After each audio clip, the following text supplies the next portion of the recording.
everyone, and as they say where I come from, Hare Krishna. 2020, what a year. As the saying goes, adversity is our greatest teacher. I'm sure we've all learned some very valuable lessons. I know I have. The value of inner resourcefulness, the value of family, community, and sustainability. Firstly, thank you for doing such a wonderful job of managing our beautiful city. Management can be a thankless and challenging task.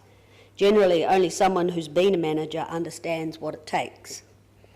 What you all offer is such a valuable service. Maintaining a city is a huge task, and you all do it with competency, creativity, and style.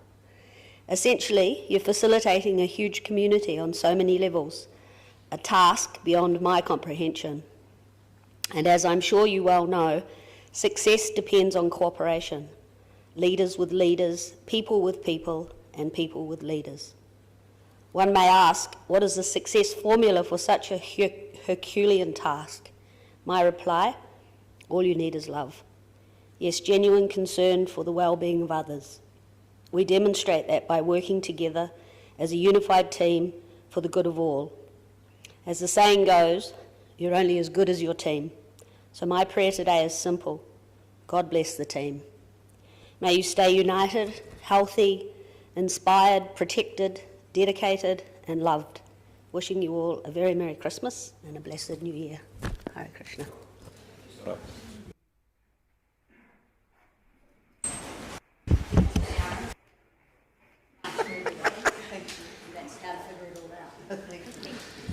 Thank you. We have two deputations to the public forum. The first from Jackie Lucas Prattley and Richard Emerson from the Strath Tyre Heritage Park. Haere mai.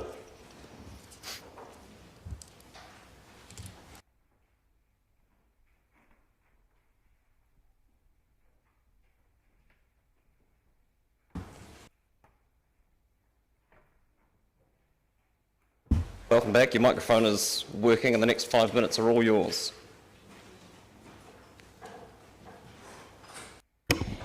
Thank you for the opportunity to present again. We have an update for you and a request. After the last visit, we presented to the Dunedin Venues team and followed up with a submission, which we also have available to you. Since then, we've learnt about the council project where the public can be part of the Taieri Gorge experience over the summer while further decisions are being made. In concept, we welcome that support from the councillors as a positive step towards a solution that makes the Taieri Gorge accessible to all residents and visitors, whatever their level of fitness, through a seat on a train on that line.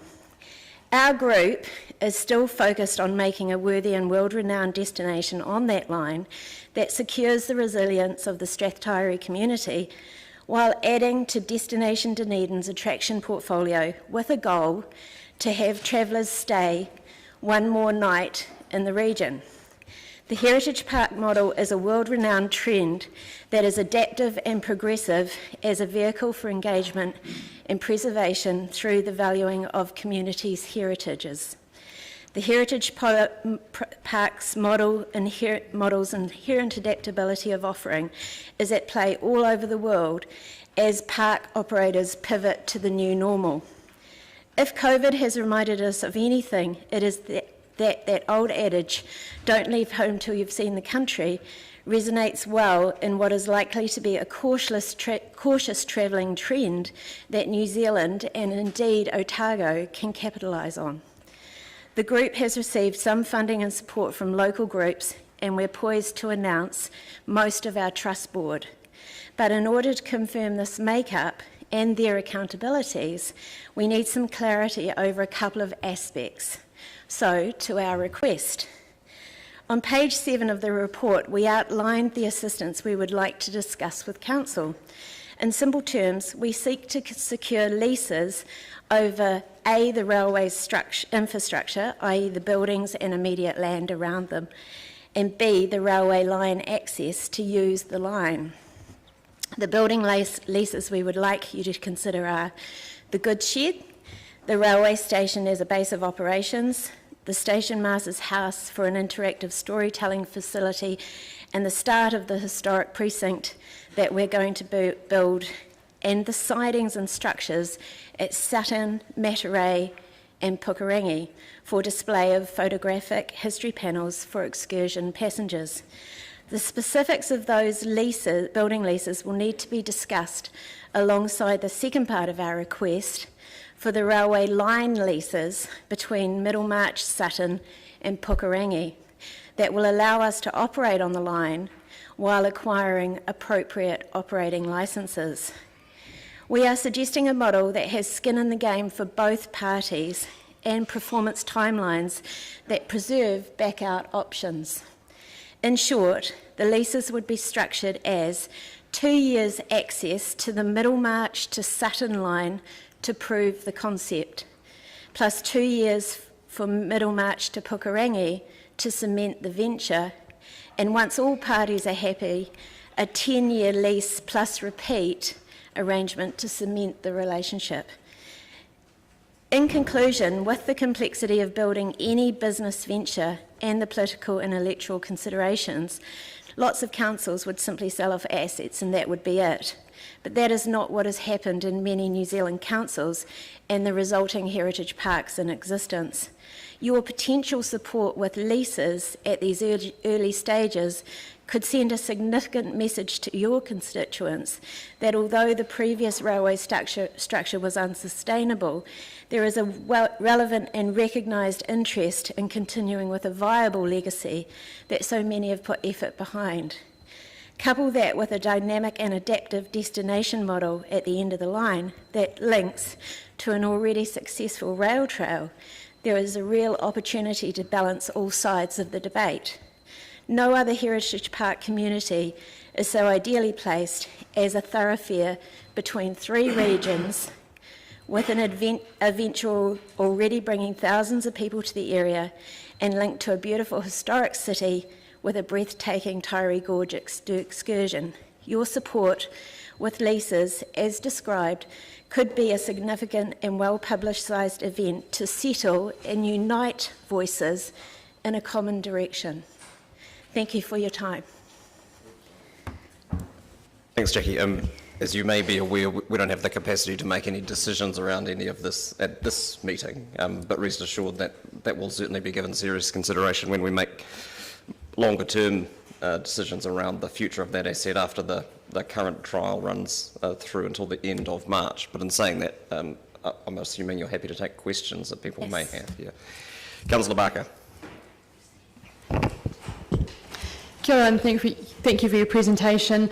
Are you aware of the STEP funding for product development? Yeah. Through Enterprise Dunedin, I'm just wondering if you've had a conversation with them. We haven't specifically had a discussion with them. One of the problems we've had is that with the delay to make a decision, it's been harder for us to get commitment from the right people in the right places for the board, etc. So we are actually really holding out to get some indication as to what will happen with the railway assets and sidings, etc., so that we can move on with the list of people that we need to talk to. Okay, thank you. Councillor Lord.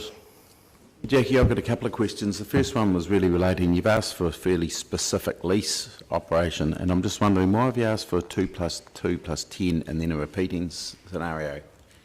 So this structure came about from discussion as we believe it allows the DCC to see proof of concept and commitment, yet support these vital early stages of a desirable destination to add to the portfolio, but with progressive staging and linked to performance.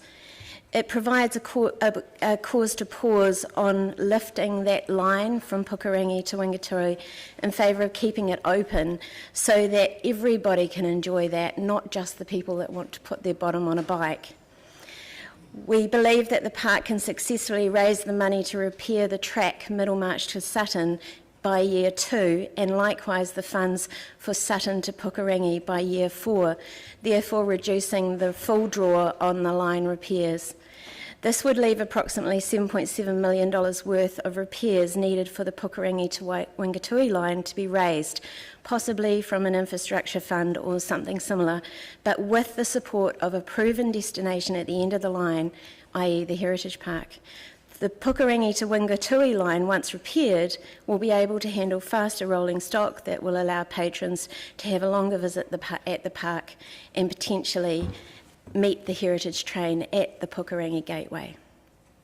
The other question is, do you feel reasonably confident that the Middlemarch community and the Strathtyre community will buy in and have skin in the game?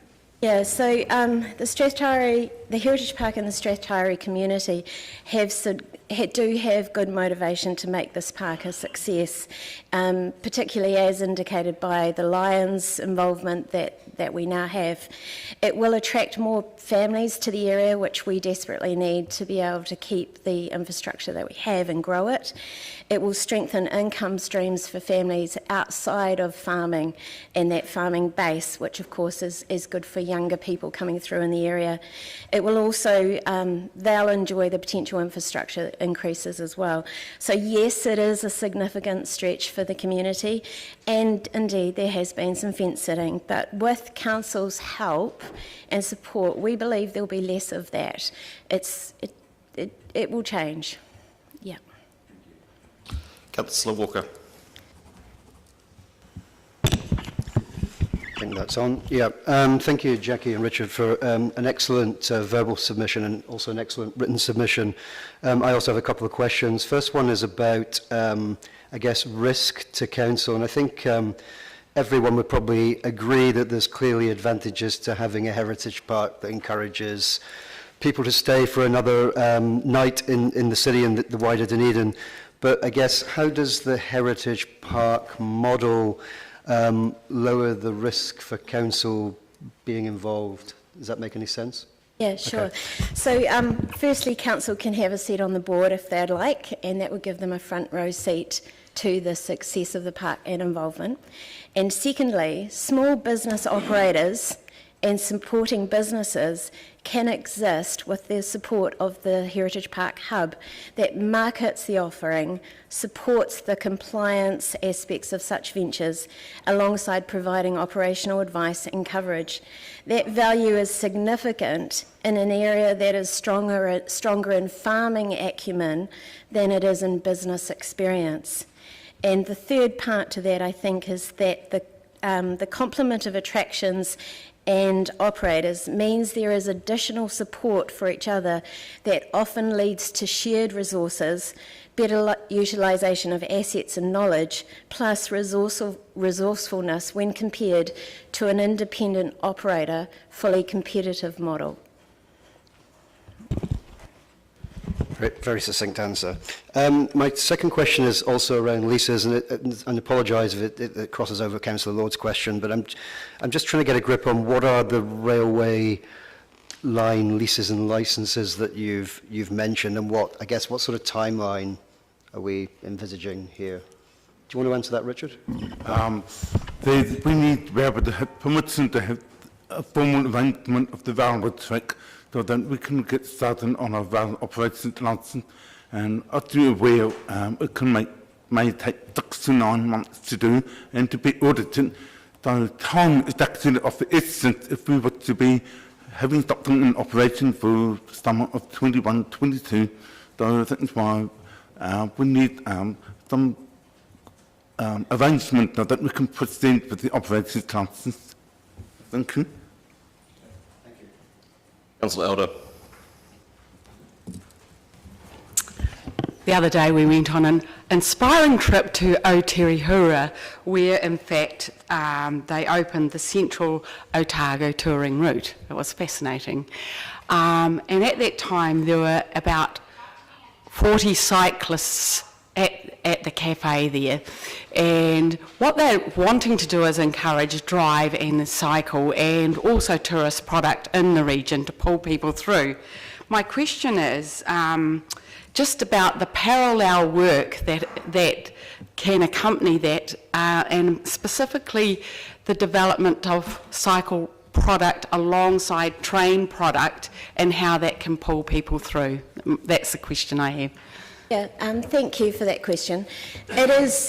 There are a lot of ideas about how we can achieve both the rail opportunity for people to come through that valley and the biking opportunity. Remembering that not everybody can sit on a cycle and ride through it, but yet it would be good to give access to everybody. So one of the ideas that came up for us, because we know that there are areas where it would be very expensive to put a bike trail alongside the railway line, but one of the ideas that came out from some brainstorming was doing something really cool, is making an open carriage, putting the stationary bikes on it, and allowing people to still complete that part of the line on their bikes and, buy the t-shirt afterwards, making some attractions out of the opportunity with the train to complete the line in a different way. There are lots of other ideas that have come out of it, and our group believe that there is a strong balance there to be achieved, because once we lift that line, it'll never go back down again. Yeah. Councillor Lofiso. Tēnā koe, Your Worship. Tēnā kōrua, Ms Lucas and Mr Emerson. The last time you were here, I commented on what Settler Heritage said to me. And I was just wondering, have you had an opportunity, I know you've been really busy constructing this, but have you had time to engage with or talk to mana whenua about your venture? We are really fortunate in that we are pretty close, I said, to announcing the board. And the chairman of the board, that we, once this all gets tied down, he already has existing relationships with the groups you're talking about and is already putting down pen to paper on how to do that. Yeah. Thank you. Okay. Thanks for coming.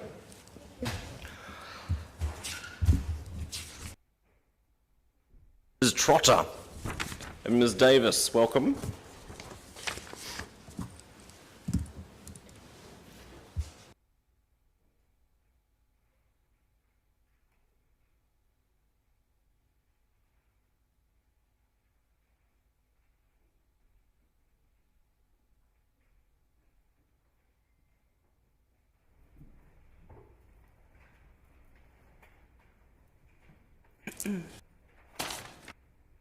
Next 5 minutes are yours.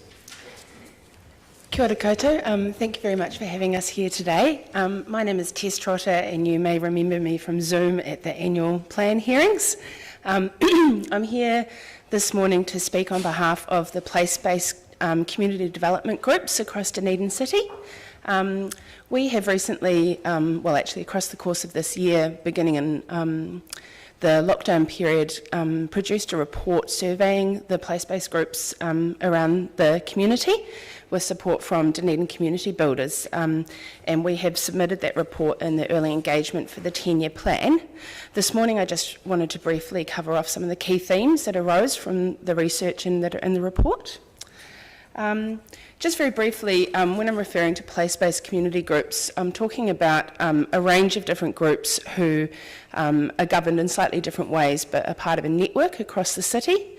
And 3 years ago, we were very fortunate to receive support from the council by way of a place-based community development fund, as well as additional commitment to support the relationship between those groups and the city council.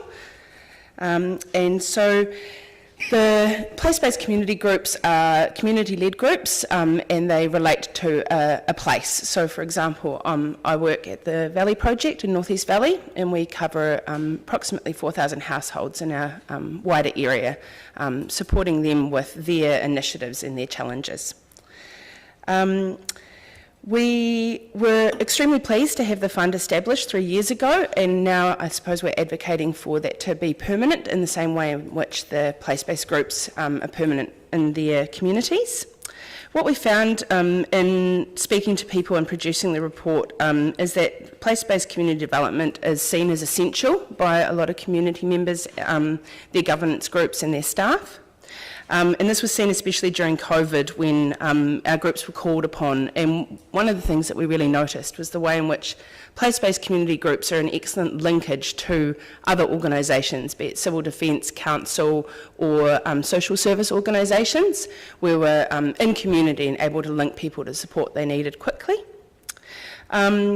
We are also of the opinion that the work that we do is of very high value. We activate a lot of voluntary work in our communities and we're able to harness some of the other assets in our communities. So we see the small investment as having quite big payoffs. One of the other key themes that came through in our report was the critical importance of relationships. And I think that's reflected in our ability to have built the network between place-based groups and the way that we support each other. But for us, one of the really important relationships is that relationship with council, and we've seen that grow and develop over the last 3 years.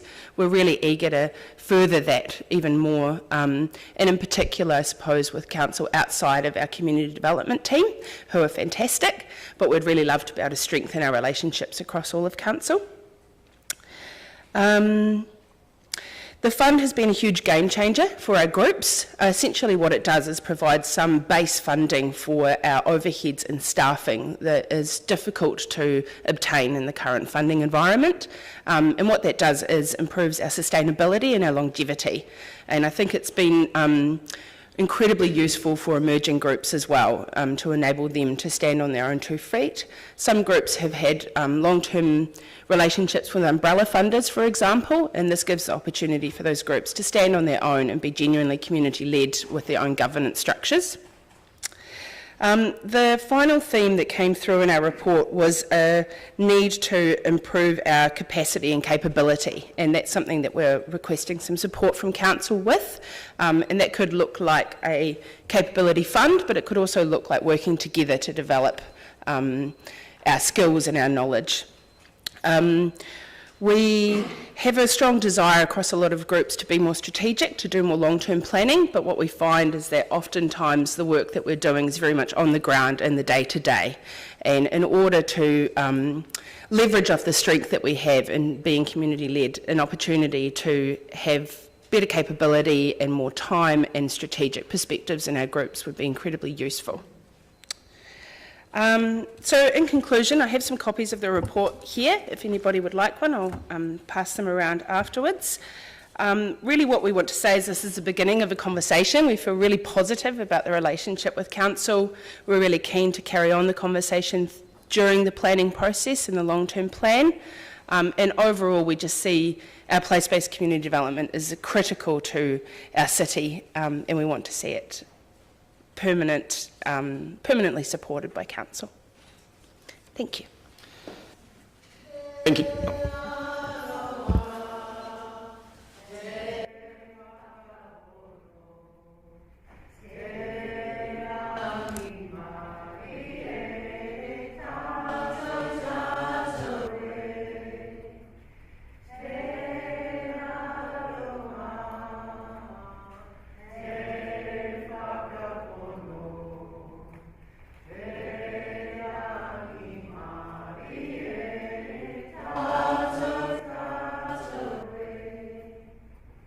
Order.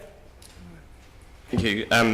As you've alluded to, this isn't the forum for us to be discussing and debating funding decisions over the next 10-year plan period. So, and the opportunity for that is through March through May of next year. So I'm not going to indulge in conversation around that at this point. But if you're happy to take questions about anything else, I'll take them. Councillor Walker. Yeah, thank you, Your Worship. And thank you, Ms Trotter and Ms Davis, again for an excellent report, actually, and an excellent verbal submission. I think I have 4 questions, and I'll try not to look at the Mayor's glare as I say that.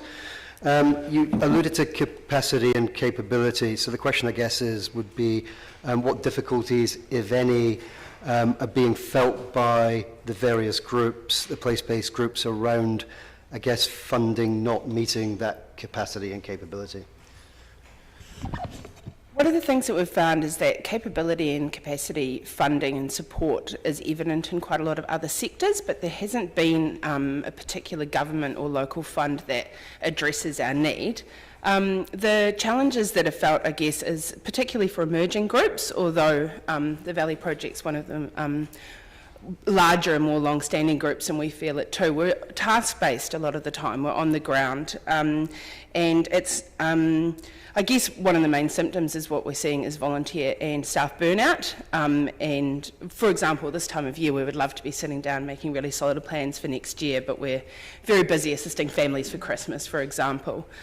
So I guess it's a combination of the time and the funding in order to be able to do that genuinely. A lot of capability building happens within the network at the moment between groups. We're very collaborative. We share documents, we will share skills, we'll have perhaps a chairperson from one group guide a new staff member in another group, just to build up that ongoing knowledge, I suppose, of what's happening in the social sector, what a good practice in community development, and also building those relationships again, which are really important. But again, I'm sure as city councillors you appreciate it's hard to find the time to build those relationships sometimes when there's a lot else going on. Yeah. Councillor, any of your subsequent questions not about funding? Yes, they are. Although we've gotten rid of one. It's my understanding, I guess, and I may be wrong, but I don't think I am, that the implementation of the place-based funding included a dedicated community advisor role. That's right, I think. That's correct. How important has that been? How much has that role supported the groups? So over the last 3 years, we've had 2 different community advisors working in this space. The role's now actually been disestablished. So when the role was in place, we had regular meetings. To be frankly honest, we felt that it would have been really great to get a place-based community network between all the groups established a little sooner, and that's something that the groups sort of took upon themselves. What we would really like to do is have a bit of a co-design process working with council on which ways staff could support us, so that we're getting the best value out of that role. At the moment, across the community development team, each group's been allocated a different community advisor, which is really fantastic from one perspective in terms of building that relationship, but it does take away a little bit from the interlinks between the groups. What we'd really love is to develop stronger relationships with all different areas of council and have that role help introduce groups into the mechanisms of council. We often have community members come to us first if they've got problems with council, and we would really love to be able to work collaboratively to resolve issues and, I guess, set realistic expectations in the community as well. Great answer, and I'm fairly certain the Mayor will not indulge any further questions from me. I'll move that we extend the length of the public forum beyond half an hour. Those seconded Councillor Gary. All those in favour? Those against? That's agreed. Councillor Gary. Thank you, Your Worship. Thank you for your presentation and your efforts in this area. If you were to be asked to summarise the difference the likes of the Valley Project makes, but place-based groups in general make, how would you articulate that? It's something I'm asked to do quite regularly, and I do it in a range of ways. I think we've got kind of a macro and micro situation. So I think on the macro level, the community-led nature of the place-based organisations mean that the mahi that happens is very much activated in the community. We have a lot of support. We can activate a lot of community volunteers. In the Valley, for example, we've seen increased stability of school roles, for example. We've seen desirability to live in the community. We've seen support for the local economy. And all of that comes from, I guess, the ongoing work. On a more micro level, in terms of people's time, individuals and whānau. For example, we run a kaishia program on a weekly basis that produces between 200 and 300 meals in our community each week. We see things like a healthy housing program. People are enabled to, last year we did door draft stops, for example, reusing fabric from the curtain bank, helping to improve people's warmth in their home. But it goes further than that. If someone comes along to a workshop to make a door draft stop, it opens an opportunity for conversation. We can link them with other services.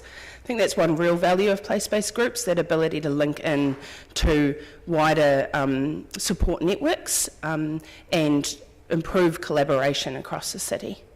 Thank you. And my second question was, you've partially covered, which is around professional development, and I hear you saying you do collaboration between the groups. Is that an area, though, of getting together on a regular basis and doing professional development as an overall group of place-based groups? Is that what you're after? I think, yes, that would be one aspect of what we're after. I think there's lots of common themes of need, but there's probably some variance as well. We're also very lucky to see the resurgence of Dunedin community builders. I'm a member of the Kaitiaki group, and addressing professional development needs across the wider community sector will be one of our big focuses in the next year. Thank you very much. Councillor Barker. Oh, sorry, Joy. I was just going to say, Councillor Geary, there's also the at the lower level, when you Tess and her project, the North East Valley project, is now at a higher level, but at a new beginning level, it activates people, and people can feel in a community space that they are on their own and that it's a really hard space to be. But when they can come to a community group meeting of all the place-based groups, they can share ideas, the number of ideas that are stolen with permission, and it encourages people to move up to the next level. And the other thing I would say too is that having them there, they're able to respond more quickly to local needs. So they're on the ground, they see the local needs, they're able to respond and interact with other groups and together make a stronger impact. Thank you. Councillor Barker. Thank you, and kia ora. Thank you for your presentation. Just want to ask a question around the awareness of the place-based work, and I'm just aware that council funds, I think it's up to 300,000, not that we're mentioning funding, but I wonder what the reporting mechanism to council is. So presently we do an annual report. It's been a little different this year with COVID. I think that we could actually strengthen that quite a lot. I think it would be really useful for councillors in the wider city to see some more numbers. I think it would be really useful also if we were able to report a little more collaboratively, so we could assess our performance collectively rather than a written report that goes to one individual at times. You know, a lot of energy is put into making submissions and doing funding applications, and I personally think, and I think most of the group would agree, that we would really love to be able to reflect and celebrate on that work on an annual basis or whatever was appropriate. Thank you.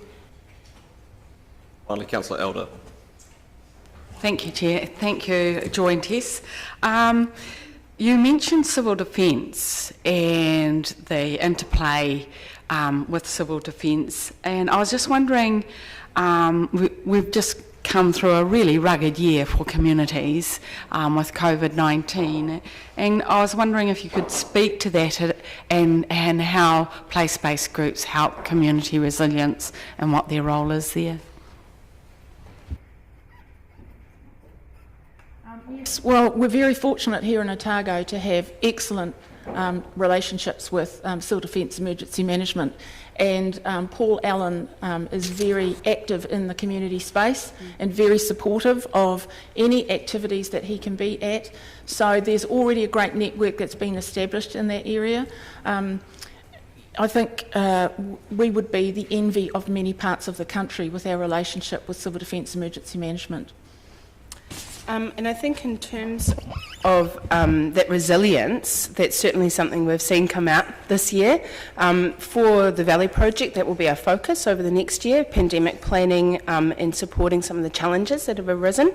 I think in a wider context, in terms of resilience, for example, food security, the existence of this place-based group has supported several community gardens, and there's more ongoing work in that area. So I think that what we're finding is by having people on the ground, like Joy said before, it does actually enhance resilience. We've got things like phone trees established. We've got people in different areas who will connect in with their neighbours and come back to us. So we've got an excellent kind of web of support in our community. And Paul has also been very much part of the emergency response plans that have involved community place-based groups. The other thing I'd mention too, for the Encouraging Safety project out in Mosgiel, that's been part of being able to keep the police front door open longer hours. And so people come in there, and that project can then be responsive to some of the issues that come through the door. For instance, there was an issue with scamming, and so Jackie organised some programs and some support for people around that. So it's that immediate being able to respond on the ground stuff. Thank you. Thank you very much. Thank you. We'll see you again in March. On to the meeting proper. There are no apologies. A confirmation of the agenda. I'll move that Council confirm the agenda without addition or alterations. Seconded, Councillor Gary. Thank you. All those in favour? Those against? That's agreed. Item 5, declarations of interest. Any amendments to be made to the interest register? Councillor Lord. Yeah, I just see there's a couple of things on mine that appear twice. So you can take off trustee of the Otago Rural Support Trust because I'm chair on the next page. Well, I'm now the chair of that, sorry. And the Federated Farmers Charitable Trust below that, it says trustee. I'm also the chair of that, but it is mentioned on the next page. And I've also become a trustee of the Otago Youth Adventure Trust. Thank you. Following in such fine footsteps. Thank you. Councillor Gary? No? You're moving to second it. All right, thank you. I'll move that we amend, as suggested, the elected members' interest register and proposed management plan, and further that Council note the proposed management plan for the executive leadership team's interest. It's been seconded by Councillor Gary. All those in favour? Aye. Those against? That's agreed. A confirmation of minutes, item 6. I'll move that Council confirm the public part of the minutes of the ordinary Council meetings held on the 17th of November and the 24th of November as a correct record. Seconded, Councillor Gary. Any discussion? All those in favour? Aye. Those against?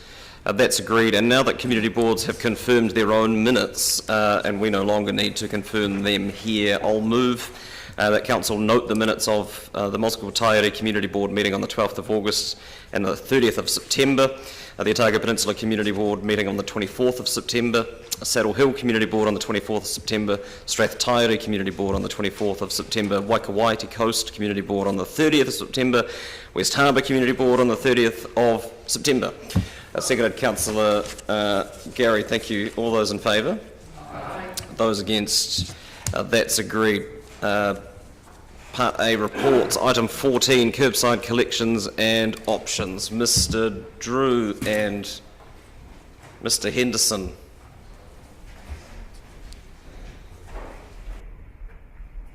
That is a sound effects machine. One can only assume.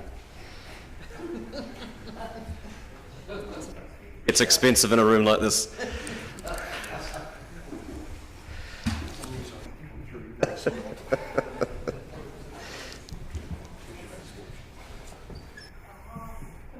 You gentlemen plan on speaking to this, or you just want to take questions? Questions, councillors. Councillor Elder.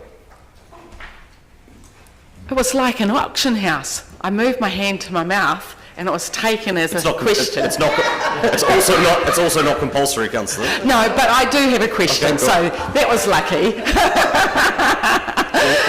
We'll soon see.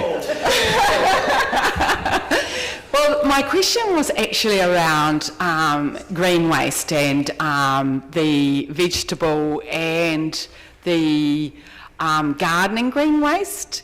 And we had someone come to public forum recently about composting, and my question is around the ability to have a system which composts both, and whether that's a possibility, so that the possibility is that both can be in one container. It's just a question around that. So you're talking about the combined food and green waste Yes. composting. Well, yes, absolutely, it's entirely possible. It's just the end result is harder to control and not as good quality. So separating the vegetable waste from our scraps from cooking, etc., and our garden waste, what does that offer that's better than combining the two? That's my question. So basically, there's a couple of factors to it, so I'll try not to. Basically, the kitchen scraps that come out of the kitchen are pretty much, there's almost never any contamination in there. It's quite pure, it's easy to deal with. When you're dealing with garden waste, you've got quite often things like cabbage leaves, plastic that's blown into the garden, weed spray that's been put on, weeds or grasses, that kind of stuff. It's much harder to control the quality of that stuff. When it's separated, you can actually do, when the green waste is separated, you can actually do quite a good screening process just on green waste and make sure you get decent quality. And for most composting operations like worm farming, that kind of thing, you can then recombine, but you can also then control the quantities that are combined together. So, for example, Dunedin will have consistent food waste most of the year round, but no green waste in winter and lots in spring. So you have a lot of variation in that system. So separating them just means you can actually control and get a better quality product out of the end of it.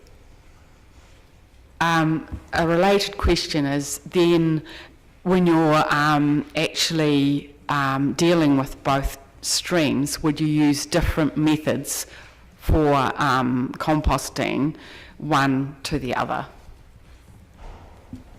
Yes, normally you would, because food waste introduces a couple of additional risks around vermin and odour and that sort of thing. So garden waste you can just mulch and leave in the open air and turn it over to turn it into a compost, whereas when you've got food waste it needs to be either very remote or have good odour control and vermin and that kind of stuff. So there's different methods that are more applicable or better for different methods, and our garden waste, as I say, is normally fairly simple. Food waste gets a bit more complicated. Thank you for that, because it helps me understand the difference. Walker. Thank you for the report. It was a really interesting reading. I do have a number of questions. I might stop and come back. So first one is just a confirmation. I think I know the answer. So we're proposing one of the options, I think 2 to 250 a year. One is 3 to 400. Am I right in reading that the current charge we put out is 66.30? So that's right, isn't it? Yes, so that's for our current curbside recycling. Okay, correct? great. Yes. So that just confirms that, which I think is obviously very cheap. So a number of my questions today will be around the incentive to not waste. So I am a little bit worried that obviously the black bag was brought in on the premise that it would encourage people to produce less waste, and I think that's largely worked, but there's other reasons why people haven't taken that up. What are the incentives not to create waste with a red bin? I don't want to disagree with you, Councillor, but I would actually say that the fact that we've lost a lot of the residents to private service with the black bag actually speaks to the fact that the incentive hasn't worked. People have taken up the option of using commercial providers I guess that doesn't instead. answer my question, though. My question was, if we bring in a red bin, what are the incentives for the Dunedin public not to create waste? I think the main incentive is basically, for the reader, it's not really an incentive as a fact, is we limit, obviously limiting the size of the bin and collecting fortnightly encourages people to use the other options that are available, so using the food waste, because that's your odorous sort of thing. So basically making it easier for people, giving them more options, but then also not having a huge capacity for residual waste so that people can't just dump everything into that bin. Perhaps ask the question a little differently. Or I can add, we will be exploring the pay-as-you-throw technology as that develops and evolves in the country, and so we're watching with interest what's happening overseas, and it's a little bit more advanced there, and there have been some trials in New Zealand, but it's not yet at a stage for full-scale rollout across Dunedin, but that is something that we'll look to in future, that will speak to just your point. Sorry, and I just want to jump in on that point. So and I don't think it's mentioned in the report, but were we to order and manufacture all of these bins, will that be done in a way that would be able, will they be RFID tagged, for example, so that could be picked up were we to decide to pursue that further down the track? Yes, correct. It's much cheaper to put that technology in at the start rather than try and retrofit, yes. Yeah. So I'll go back a little bit, and I don't want to labour the point, so please tell me if I am. So going back, I just want to talk a little bit and go back to that question about the incentives for waste, which I think are really important. I've had 3 calls in the last day about people who use the black bag and are cognizant of this report and have said to me, I give up now, I'm just not going to bother anymore, I'm just going to pile my red bin full of waste. So I think you've answered the question, because one of my questions were, during the 10-year plan process, will the public have the opportunity, and us of course, to advocate for a pay-as-you-throw system? So I think that's yes, isn't it? Okay. So a further question is, and one of my bigger worries, I think on page 34 we talk about, we have just over 21 million for the funding for the resource recovery and waste diversion facilities required to support all this new extra stuff we'll be picking up. What do we get for that? That doesn't sound like a lot of money. And I ask that question because I'm wondering if we're doing this the wrong way, i.e. having the system in place and then developing a system to fit the system that's in place. What do we get for 21 million in terms of a fantastic system that recycles and reuses everything and creates our circular economy? So the final detailed planning for that isn't actually complete yet. They'll be complete by March in time for 10-year plan. However, what we are looking at is obviously the most applicable composting systems, depending on whether it's actually separated or combined green waste, a construction demolition sorting facility, bulk waste transfer system, and additional recycling facilities in regards to enabling people greater access to recycling and greater diversion. So just putting more options in front of people, but the decision on whether it's a combined collection or separate collection will have a significant impact on what solution we offer for the likes of organics, composting, etc. So I guess a further question to that is, would you not agree that throughout the world, all studies around recycling have always shown that mixing food scraps and green waste throws up major problems in terms of dealing with that at end point? Yeah, the document is pretty consistent, the results on that, and that's the MFE report that's referenced in there. That's pretty much why they recommended not collecting green waste. It was exactly that issue. Sorry, my final question, and I'll come back again. And this, I've got to probably be a wee bit careful here, and feel free not to answer if it's, and maybe I can be directed by the CEO. Is what I feel I'm reading from reading this paper is that in some way, because of the black bag system and the moving on the opportunity for private companies to become in the market, in essence, we've lost control of the system. So would it be fair to say that I'm reading these papers in a way that suggests we want to wrest control of the system back? Right. Okay. That's what I am. I'm not misunderstanding that. Thank you. Thank you. We'll see you again soon. Councillor Raddick. Thank you. A couple of questions. Firstly, the status quo. Just to get a handle on what it costs for the status quo, as Councillor Walker mentioned, there's $66.30 is our only targeted rate charge, is that correct? Yep. But in addition to that, for argument's sake, a household that puts out 1 bag a week, they'll be spending another $150 a year.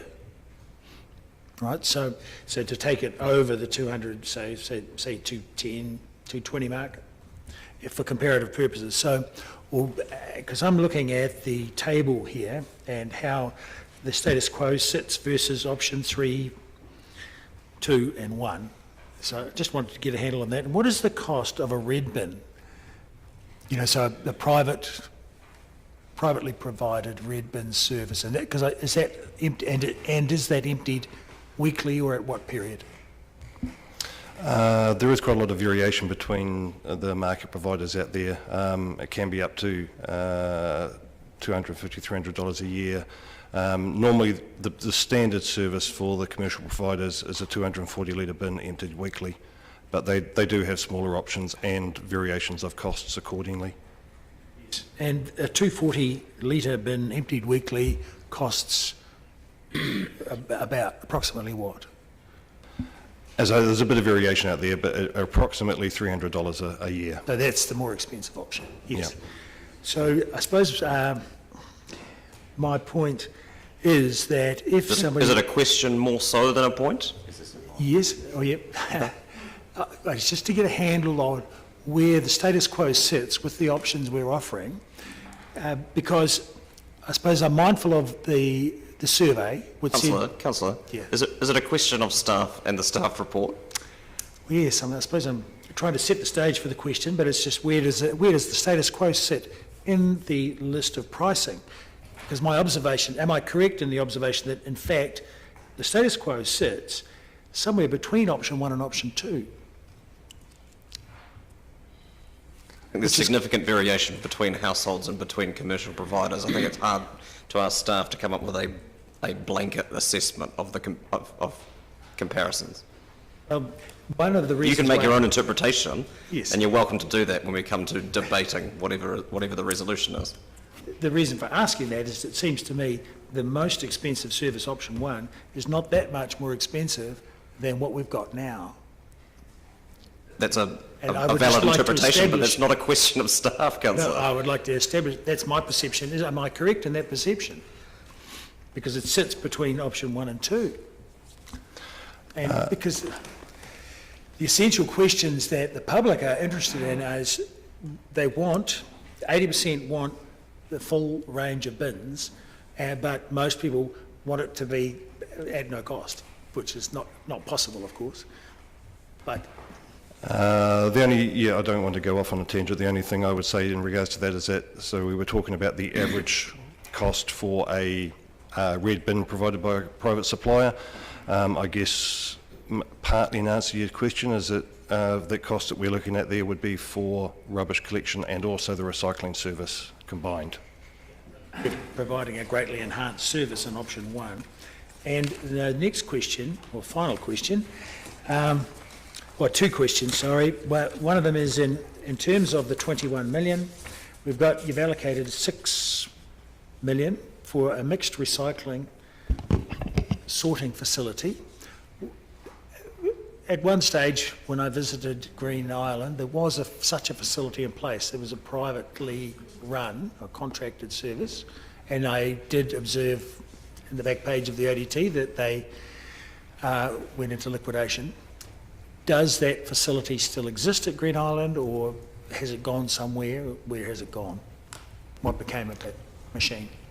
So that facility still definitely exists at Green Island, and it's still operating under contract to EnviroWaste. The thing with that facility is it's privately run, privately contracted, so we don't actually have any financial interest in that facility.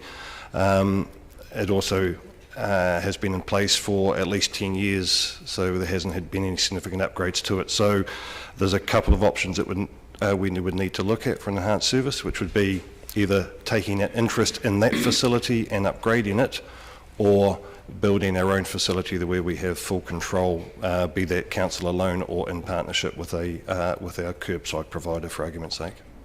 So, and this price is for which of those options? Because building a complete ground-up service would be reasonably expensive. Does the 6.2 million cover that? Yeah, so that would get you a replacement facility for what we've got now, yes. And since that facility was built 10 years ago, and it's been used for 10, and failed once already in terms of commercial viability, have there been advances in technology or enhancements to that, recycle sorting? Yeah, there is. So a lot of upgrades that are going into material recycling facilities or the sorting facilities now. There's a lot of pre-sorting done by optical sorters to take some of the manual handling that has to be done. So that basically just means that there's a little bit more accuracy and they can operate at a higher speed with a higher throughput. So the last question is, in terms of option 1, which it seems to me is 5 bins, because there is the optional garden waste included in that would add extra cost. Could we have variable targeted rates for that, depending on the size of bins and the number of bins that households choose to take? So if the status quo is 5 bins and everything, one could actually reduce the number of bins and reduce the targeted rate accordingly. Is that feasible? It's feasible, it's just a lot harder to administrate, so it'd be something we'd have to discuss with the finance team, because it's significantly harder to work through various iterations with different properties, and ideally we'd like to simplify that process. Councillor O'Malley wants to move something at some point. What? I was indicating I want to ask a question. You want to ask a question? Ah, sorry. I'll add you to... I'm willing to move something at some point too, but... Okay. Well, let us know when you have an idea of what that might be. Councillor Barker. Thank you, Risha. I have a number of questions just to increase my understanding. I just wonder, is the quantum of waste per household in Dunedin growing each year?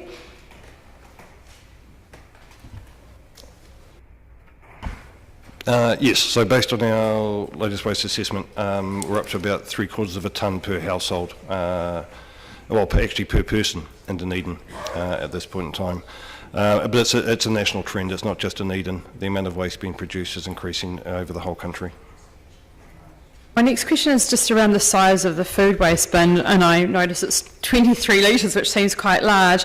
Is that a lot for a household each week, and is there an option for a smaller one? So normally with the food waste bin, 23 litres, you also provide a caddy, a smaller bin that actually goes in the kitchen, and that can get emptied on a daily or whatever basis into the 23 litre bin. Okay, so people would be getting basically two bins. Yeah, there's just a smaller bin that goes along with it to try and make life as easy as possible, so you're not traipsing outside with all your food scraps. On page 37, the disadvantages of option 1 say that the costs of the council staff managing the contracts is a disadvantage, and I just wonder around the quantum expected around that disadvantage, if it's small or large. Well, that will depend on the procurement model that we go for. So basically, we have one contract at the moment that we deal with in regards to the curbside recycling. If with the more complicated system, we may end up with individual contracts or multiple contractors involved in a contract.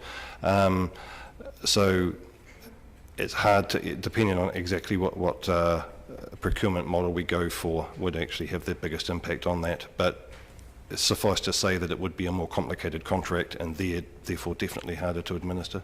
So that would be, if I was making a guess, around the $100,000 mark as opposed to the $1 million mark, perhaps? I wouldn't recommend guessing. I'm just like, because it was there as a disadvantage, it's like, is it a big disadvantage or is it a small disadvantage? It'd be closer to the lower end than the higher end. Thank you. On page 37, it says that there's around a $7 million figure for supplying and delivering the bins, and I just wonder, what is the life of a bin, approximately? Depends if it lives in a student area or not. So we expect 10 years out of a bin, and obviously the various sizes of bins come with various cost. So a 240 litre recycling bin is about $60 each. Thank you. So I just around that, because we would be perhaps expecting another $7 million in 10 years to replace those bins. Would that be correct? They wouldn't be all replaced at the same time. It'd be as at the moment we do. It's basically an ongoing. So as people either request new bins or some of them obviously get damaged by the truck. Depends if they spend all their life on curbside, get hit by vehicles. We tend to basically have an ongoing rolling replacement. So when we're looking at the $20 million capital borrowing to fund the new facilities, the bins, etc., is this being paid off via the targeted rate, or is that? It is. Okay, that's good to know. Also, what's the cost to council of managing fly tipping? It's highly variable, and it actually covers transport Parks and my team are all involved in covering that. It's highly variable, but it is in the region of $200,000 a year, approximately. So we'd expect that to lessen if new options are chosen? I would certainly hope that obviously having a waste bin as a cost associated with a house as opposed to actually having to buy the bags would reduce, instance, the fly tipping. That would be my hope, yep. Thank you. Thank you. Councillor Gary. Thank you, Your Worship. Mr Henderson, a couple of questions. I just wanted to explore the difference in the figures between page 55 and page 35. So if we take, for example, Idea 1, as it's called on page 55, the approximate amount is detailed as $205 to $250. And then when we come to page 35, it's $270 to $310. As an example, I just wondered why the difference is something I've missed there. It may be a timing issue. Sorry, referring to what was in the Page 35 and page 55. If you compare the figures on those pages, there is a difference, and I'm just trying to understand why that difference is. Different options. One of them includes the food waste. So the one on page 35. Yes, I realise that. So it's separated food waste. One on 55 didn't. They're just not comparable. Okay, yeah. That's fair enough. That wasn't clear. And I just wanted to turn to the practical considerations that are mentioned in the report. One of them was around feedback for people who asked about the latch for the bins. Is that something that we're pursuing? Yeah, along with that RFID technology, we did a trial with 800 latches that we put out. It was end of last year. We did a trial in some of the windy areas to actually see if the latches on the bins would work. It was highly successful. So that any new service would be rolling out latches as part of the new bin deliveries. Okay, and another practical consideration that was mentioned as well for people with steep access or mobility or disability issues, the issue of the number of wheelie bins and the various options was cited. Is there a car attachment? Is that correct? Am I correct in saying that? And how widely promoted is that, and do you intend to have that as part of this scenario with all of the different bins? It would depend on the final supplier of the bins that was chosen. There is a bumper bar attachment that's available for our current bins. We don't actually supply that at all ourselves at this point in time. Do you have any other practical considerations to address the issues for steep access? Unfortunately, because of the amount of variability, no, we haven't. There's so many variables around it that it's really hard to come up with any practical solutions that will suit every situation. Understand. And my final question is around composting. Was there any thought given to, if you take out the green waste, and the comment was made it was better to compost on site, was there any consideration or ability to subsidise, encourage in any way through incentive composting on site? At this point in time, we don't have any mechanism or funding available for subsidising. That may be able to change in the future with additional funding gained from waste disposal levy increases, but at this point in time there is no mechanism in place for that. Very much. Councillor Lord. Yeah, I've just got a couple of questions. One of them, and it sort of relates to Simon's answer to Councillor Walker's question, but it's how far away would it be before the technology is there to offer a true charge-as-you-go system with RFD? Like, for example, I would be lucky to use one ice cream container of food scraps a week, and I compost it at home. That's not of choice, it's just because I have to, because I live at home, but or I live out of the collection area. But I do know that you know, some people will be in a similar situation to me. They'll only have a small amount of waste, but they don't, like if you're living in town in a wee flat, you don't have the option. But if they've got a good bin with a good lid, there's no reason why they couldn't accumulate for 3 or 4 months and put their bin out once. And the service that's offered here, if you look at option 1, at around that $270 to $320 a week or whatever, people pay that to current people now for a 240 litre bin emptied weekly, so there's no change in behaviour, and I'm just wondering if we offer the same service, we're still not really going to change behaviour. And I'm just wondering how far away it would be before we could offer those sort of options, so that someone could actually come along and say, yes, I will take the City Council option because it means that I only pay for what I dump, and they like the fact that there's behaviour change. I'd only be guessing to give you an idea of how far away that technology would be to getting perfected. I can tell you that they did actually try it in Christchurch fairly recently, and it only had about an 80% hit ratio, so 20% of the time it couldn't read the bin, or didn't read the bin, didn't register what it was. I think the best option for us is to make sure that we're enabled to be able to introduce that as soon as it does become proven. But when that might be, I don't know. There's a lot of interest from multiple councils in that, in going to that option when you can, because obviously it does incentivise minimising waste. So the companies are trying to pursue it. It's just at the moment it's not at a point where it's reliable. And we'll enable our contracts to make sure that we can change over to the technology when it's viable, and I mean, we could even build in trials of certain areas in Dunedin and work through that technology with a provider. The other question a wee bit, and it's possibly a philosophical one, but it's at say $300 a year as a charge, it's roughly about 10% or over 10% of a lot of people's rates.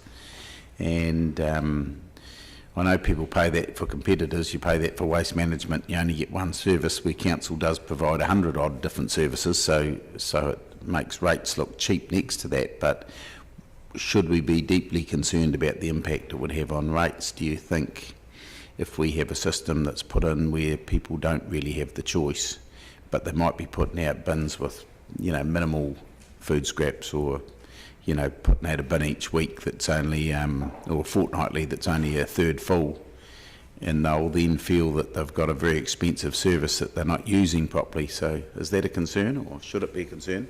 I don't know if it's a question of staff, Councillor, the question of how will it be funded, and where would the money come from, and what does that mean for our community's ability to pay for that? That's a political consideration here. Councillor Houlihan. Thank you. Yes, I've got a couple of questions. How, if at the moment, does most of the green waste go to the tip? So the green waste that actually gets dropped off at Green Island landfill goes into a separate area, and it's windrow composted at this point in time. It'd be fair to say that the majority of green waste from Dunedin is actually going to a competing landfill, for want of a better word, in Karaka Valley. Oh, right, okay. So have we got any idea of how much we're getting, you know, for how much it costs people to, say, dump a trailer load of green waste? Yeah, well, we have an exact idea. We have a charge across the Green Island landfill at this point in time. I can't remember exactly what it is, I'm afraid, sorry. Okay, no, that's all right. Are we able to find that out at some stage? Yeah, absolutely. Yep, yeah, yeah. no, that'd be great. So public fees and charges, yeah. Yes, no, that'd be good. So in one of these options here, it has the green waste, if we did that option as weekly. I'm just wondering, you know, that seems quite a lot, because in summer certainly maybe, but I mean, I know we only get our lawns mowed every 2 weeks. How likely is it that the green waste bin would be filled every week? So that the green waste bin option itself was actually fortnightly? I've got, oh, perhaps I should put my glasses on. It's got weekly green bin. This is, see here on idea 2, 4 bins. Oh, that's for the That's combined. on page 47. So you're talking about the option with the combined food and green waste collection? Yes, Right, okay. So it's got weekly green bin. Is that correct, or am I wrong?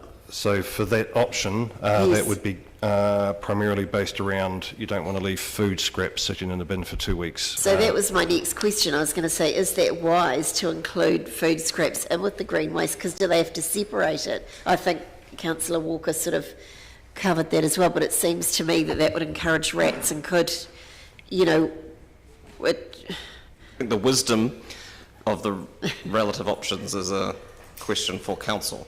Right. That is the entire point of this discussion. So when it reaches the end, if it's a combined one, do they have to try and separate that somehow?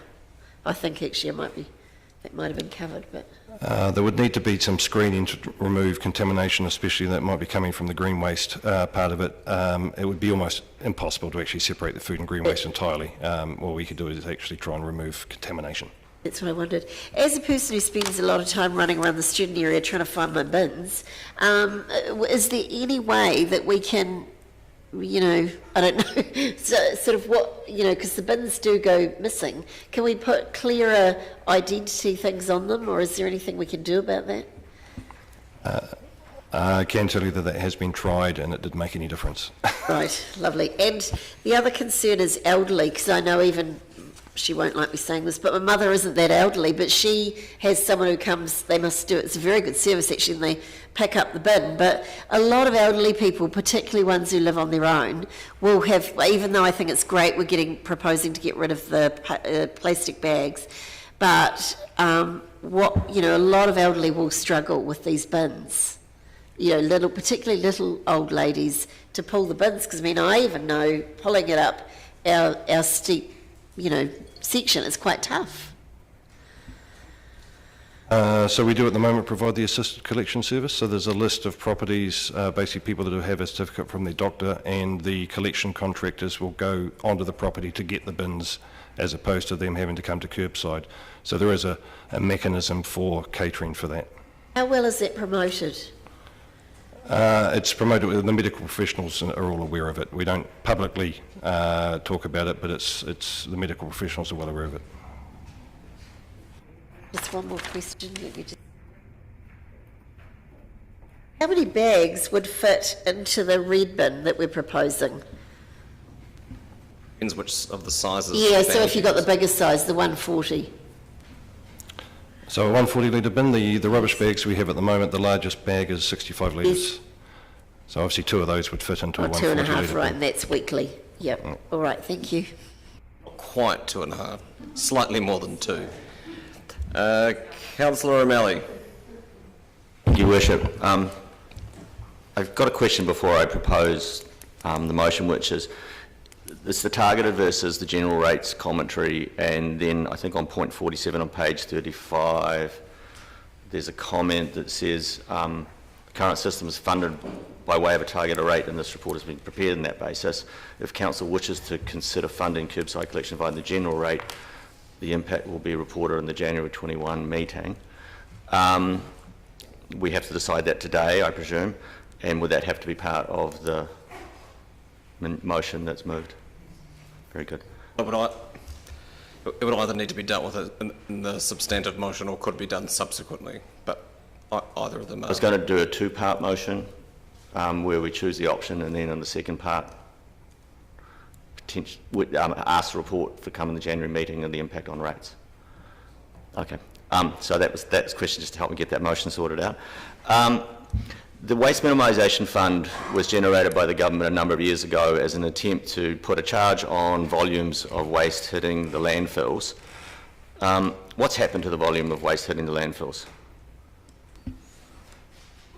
The current level of waste disposal levy, it's had no impact at all. Basically, the amount of waste going to landfills has been continually increasing since that waste disposal levy was first introduced, which is part of the reasoning behind MFE increasing the levy from $10 at the moment to $60 over the next 4 years. Thank you. So, unless those economic drivers, presumption is that unless those economic drivers are particularly strong, they're not having much impact on in terms of volumes of generation at the moment. Yeah, that's fairly clear evidence that keeping it low, it was nowhere near enough of an economic driver to create any change of behaviour. Cool. If we were to go ahead with these proposals that we're going ahead with, in much in the same way that we get assistance from our transport spends from central government, is there any expectation that the Ministry for Environment would in some way or another be interested in these projects and may potentially contribute and offset some of the costs? You're talking about capital costs or operating Capital costs? costs. Yes, there is quite a lot of interest from Ministry for the Environment for assisting with progressing additional options of waste diversion facilities. There's quite a bit of interest there. Yep. Thank you. And they would not be interested if we didn't do it. In other words, we're not is there much expectation for assistance from Wellington if we just put our hand out, or do we actually have to make the lead first and then ask for the assistance? Would that be more likely? I think it's fairly clear that basically we have to, there's an expectation that we commit and they will assist. Yeah. Good.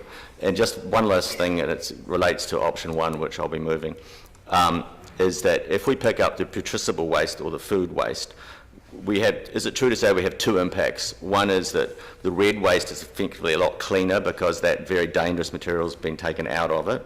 Would that be fair to say? Yes, it should be up to, it depends on various studies, but up to 50% of general waste from a household is food waste. Very good. And then the other one is the quality. You've already touched on it once, just want to touch on it again. The quality of the green waste from a food waste basis is much, much higher than the mixed green waste if you mix garden and food together.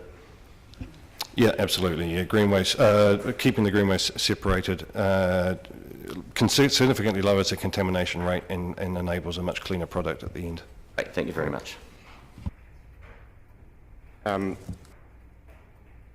for you, Councillor, is we need to, because this is for the purposes of consultation, you need a preferred option and an alternative option. So option 1, it sounds like, is going to be your preferred option, but you need to give some thought to what the other one will be in terms of when we go out for, you don't have to answer that now, but you can if you know in advance. Wait for questions to finish and then. All right. I have one, and it's about the green waste collection, and the advice we've had from a zero carbon point of view is that we shouldn't be encouraging people to be trucking their green waste off-site and dealing with it on-site. And so by offering that service, it is something of a mixed message, but it is opt-in. So, the question is at how many people need to opt in for it to be, or have staff done the work to ascertain how many people would need to opt into that service for it to be viable? No, and that's the reason for the large variation in cost that's quoted there. We haven't done that work to find out exactly where it would start to become a... it would depend very greatly on the participation rate. We've assumed a 50% take-up rate in our calculations, but we haven't actually done any survey to find out exactly what that would be. The 50% was based on a survey that that Hutt City did, where they put out a survey to ask how many people would take up a green bin option, and the result was 50%. So we've used that as a basis. But you see a tension from a communication point of view in that we will need enough people to take up the service for it to function, but at the same time to meet our other aspirations, our environmental aspirations, we want to encourage people to deal with it on site if possible.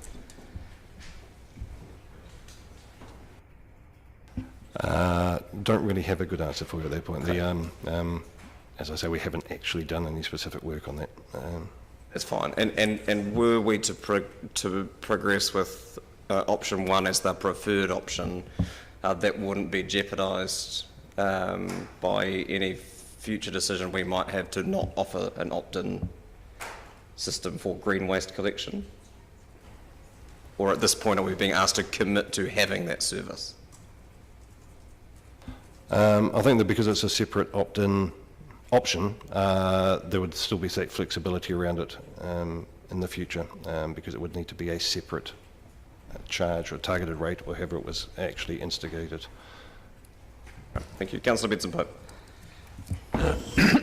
Thank you. Sort of related question in respect of page 36, where you present the pretty picture of option 1 labelled 4 bins, but it isn't actually, is it? It's 5. It's 4 plus 1. It's 4 bins basic service and 5 bins by choice, yes. Well, it's just that the title is 4 bins separate food and green waste collection, but the 4 bins doesn't provide that. because the green waste is an optional extra.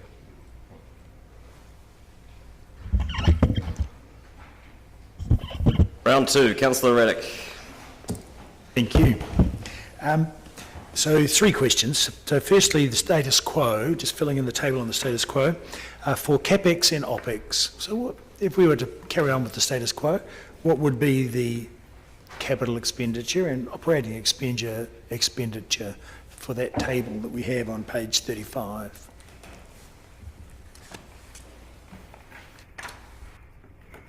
So do you mean by using the black bags? Yes. Oh, we haven't done that work. It's not a part of this report. So you think there'd be no budgeted capital expenditure to carry on the way we are? I just imagine there would be, but okay, but if you haven't worked it out, that's fine. So Joanne, obviously it's not an option that's presented in this report, but if we're to carry on with exactly the same system we have at the moment, there would still be some investment required around the material sorting facility. Actually, of material sorting, so that's 6 million right there. Yeah, there would be still that investment would be required around that mixed recycling bin. Yes. And OpEx, there'd still be expenditure required for OpEx. Well, the black Wouldn't be bags the same. are a user pays system, so that the charge for the charge you pay for the bags covers the cost of the service.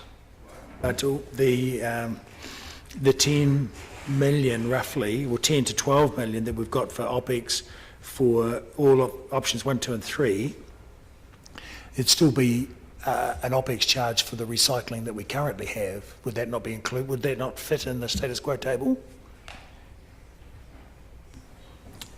I'm not sure I'm quite understanding this. So the Well, I'm just... sorry. I suppose I'm seeking to show that the status quo is actually still reasonably expensive. It's not shown on the table, but... The reasonability of the expense isn't a question for staff. No, I'm just asking what the actual expense is. But it's okay if you don't have that off the top of your head, it's fine.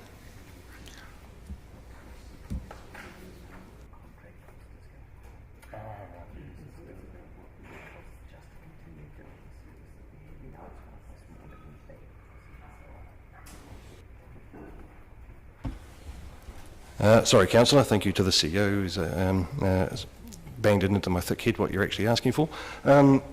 So we do have, obviously we have the operational cost for the existing contract. And that's the recycling, so the bags are obviously a user pay service. The recycling itself is paid by a targeted rate, which is currently $66.30. That's not a sustainable cost anymore because of the changes in market, etc. So that targeted rate, even for the current system, would probably need to increase to around $100, maybe $110, just for our existing glass and commingled recycling bin, which is about... Sorry. Sorry. No, sorry. Yeah, carry on. Sorry? Yeah, carry on. Sorry. Yes, I've got 2 more bits. Now, it's been asked a couple of times, but the option numbers for here, option 1 and option 2, versus the idea numbers that were presented in the public questionnaire, to me, the 2 numbers were just transposed. To go, for the purposes of presenting it to the public, you had idea 1 and idea 2, but for the purposes of this report, those numbers have been transposed, so idea 2 became option 1. Is that correct? Oh, they're not the same. No, but similar. So, that's all right. No. Okay, that's fine. This is even a more difficult question. What will become of the Kaikoura Valley green waste that is currently just being tipped into a gully? So, as you, I think, said, that a majority of green waste being collected in Dunedin is going there and being tipped into a gully. So it's certainly not being turned into compost as such, but what will become of that? I don't know, that would be entirely dependent on whether people that are using that service would prefer to have a green waste bin, or whether they would still find it cheaper to use that service there. And I was probably asking a more difficult question is, what's going to be the ultimate fate of that gully full of green waste? If there's a question that staff can answer, Councillor, it's on behalf of a private business. And it's a consented activity, and under the current regional plan for waste, green waste, landfill services are a permitted activity, so there are very little regulatory controls. I suppose the point I was trying to establish, was hoping to establish, is that it's a far better thing to be collecting green waste to be turned into compost. Do you think that? From an environmental perspective, it is much better to actually do something with that and put that those nutrients back into the environment and have it give it a second purpose. Yes. Councillor Walker. Yep, thank you, Your Worship. It does seem extraordinary that in a city with two primo tertiary institutions, Code City, Gig City, that we're having questions around basic technological fixes. But onto my question. Councillor Benson-Pope has clarified my first question around option 1 that we call the 4-bin system, sort of really being a 5-bin system, assuming the opt-in. But I want to go back, Mr. Henderson, to you alluded to the fact that per person we create 3/4 of a tonne, and I checked that out with Mr. Google, and you're almost spot on. We're rapidly catching up the USA, the worst offender on the planet, and we're miles and miles behind Europe. So that leads on to my question in terms of, if we look at Germany, the best example that I could find, who lobby really hard at the higher level with manufacturers and have the green dot system for products. Are we doing anything in that space? And if we're not doing it individually, are we doing anything in discussion with government, who I imagine would have the power to be able to take on monopolistic supermarkets, other great producers of waste, and not to mention, of course, fast food people? Is that conversation happening? Because I see that as a critical part of what I mentioned earlier about us maybe putting the cart before the horse here, not really having a system in which we can click into. Rather, we're creating something that doesn't really click into a wider, holistic waste reduction system. Clarify quickly, the supermarket system is probably more like a duopoly than a monopoly, but you can...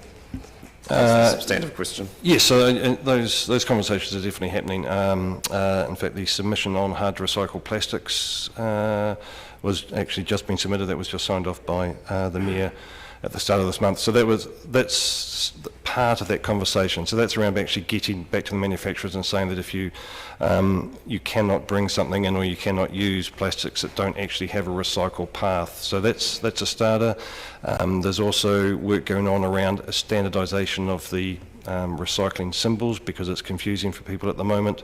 There's work going on around even down to the smaller things like the little plastic tags on fruit, which actually mean that that's not compostable, but the fruit, like the banana skin, is, and getting rid of that kind of thing. So are we at the level of Europe? Certainly not, but are we starting down that path? I would say most we certainly are.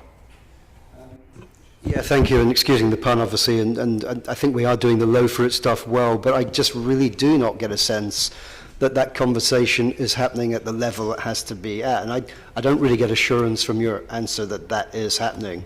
So, I mean, the conversations are obviously not being had with McDonald's or KFC, because every Monday I see thousands of... Sorry, so the question is... how high, at what level is that conversation happening, and have you got anything you can present back to us to show us that I can take encouragement from where that is going? I mean, certainly to central government. Not at this point. To the best of my knowledge, there still hasn't actually been, Minister for the Environment has not yet been appointed, so Ministry for the Environment are still unsure of their forward work program. So, no, I can't provide you any assurance at the moment.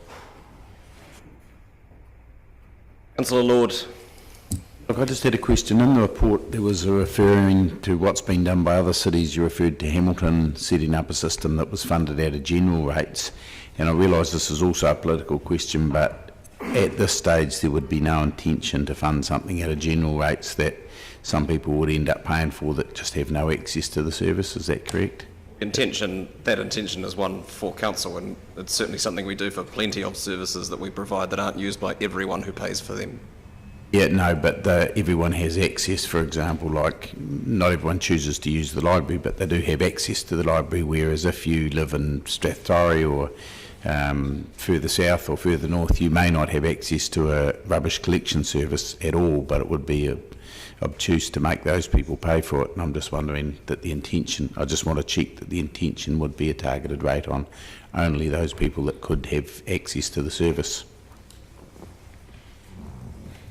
Or at least is that what the assumptions are built on in the figures that are in the paper? Right, thanks. Councillor Elder. Just a couple of questions. We're going to public to engage on this. So what's the timeline where we could foreseeably see this this move put into action, like when we start?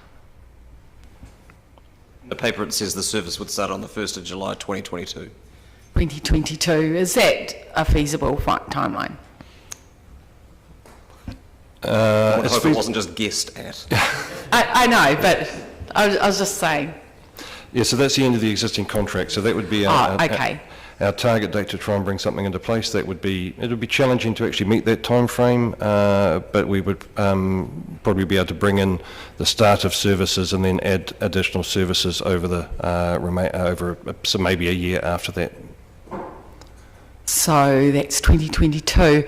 Would that foreseeably give us the time to actually look further into the tech that is needed to track how much waste each household is putting out, and therefore incentivise a decrease in waste in the advancement of technology, etc. in that time?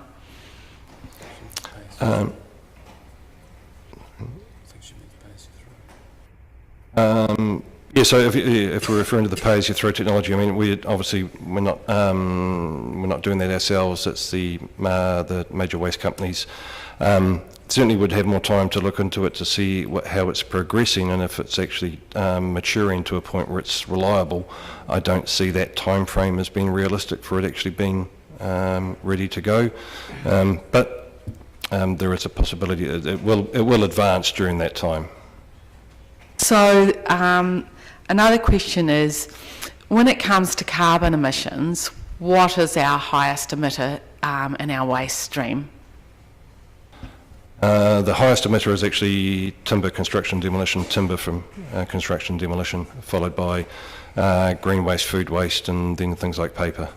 Just summarised in the report. Yes. So what I'm trying to get is, so for the city to reduce its carbon emissions of waste, having a green waste stream would be helpful? Yeah, absolutely. The food and green are the second biggest emitter from the landfill. Thank you. Can I just clarify something in one of your responses? So the date that's given to us in this paper that says that the service could be up and running by the 1st of July 2022, you don't have confidence that that is an actual achievable outcome for the decision that we're making here?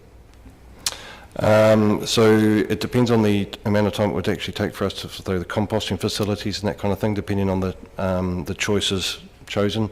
We obviously wouldn't be, until budget and everything else was approved via the 10-year plan process, we wouldn't be kicking into the procurement phase to get those in place.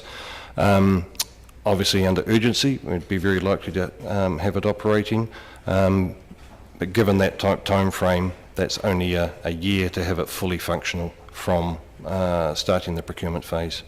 So the idea in that case, we would be bringing in the new service, but rolling out things like perhaps the food waste collection would be rolled out in the year following the implementation of the new contract.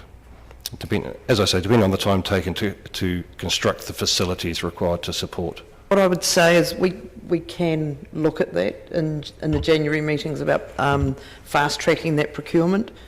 So there is a mechanism that we could use depending on the outcome of the January meetings. And is are these different options more complex in terms of building the capital kit to support it? So is there a difference in how long it would take to be up and running between separating out your food and green waste collection or not? There'd be, for the separated food and green, and we would be wanting preferably 2 facilities. However, the separated green would be able to use the existing facility that we've already got at Green Island, and would be able to revamp that. So in theory, between option 1 and 2, no significant difference in the complexity of what's required. Okay, thanks. Councillor Staines. Thank you, Worship. When we did the engagement, did we seek to understand from those people that we contacted whether they did have a private wheelie bin, and if so, why they chose to get one? No, not specifically, no. Just looking at this proposal, I now have a commercial wheelie bin, and I got that because of green waste, because I can't compost on my section. I've got lawn clippings that come out of my ears, so the easiest thing for me was to get a bin, and I'm just wondering whether trying to check that correlation between the high percentage of people who wish to have green waste collection and whether that is the driver for the private bin, because obviously what we're trying to do here is to get a control of our waste stream, to reduce the amount of waste in our waste stream or reduce its impact. And so understanding why people are using a commercial provider is possibly something we need to know. That's good reasoning. We, because we only have that limited market share, we didn't actually bother asking that question around what their reasons were for using a private weed bin. We basically just made, because people were going away from the black bag service, it was just fairly obvious to us that that was no longer meeting people's needs. Councillor Hall. With your green waste bin picking up and having lawn clippings in it, have you looked into the end product of what lawn clippings and spray on lawns affects your compost at the end? Have you looked into that scenario and how you're going to get rid of it as compost? That work's going on at the moment. Councillor Barker. 3 questions, and I guess one of mine is related to what Councillor Staines asked around green waste, and also I guess around worm farms. Some people are thinking that they produce minimal waste, and we're quite shocked at that 3/4 of a tonne. So I just wonder if we have any figures on how many people have compost bins and their own composting system in worm farms.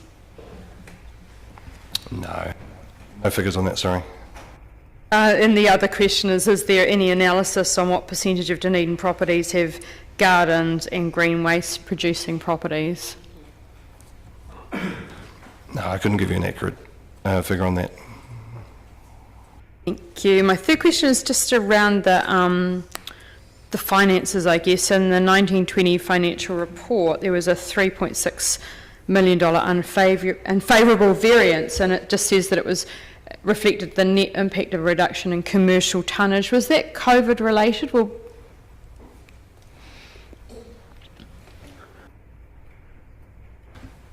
so was it the... this is in the 1920 financial result, and it says that waste and environmental was $3.62 million unfavourable, and it said the variance reflected the net impact of a reduction in commercial tonnage at Green Island landfill, along with an increase in the aftercare provision related to the landfill.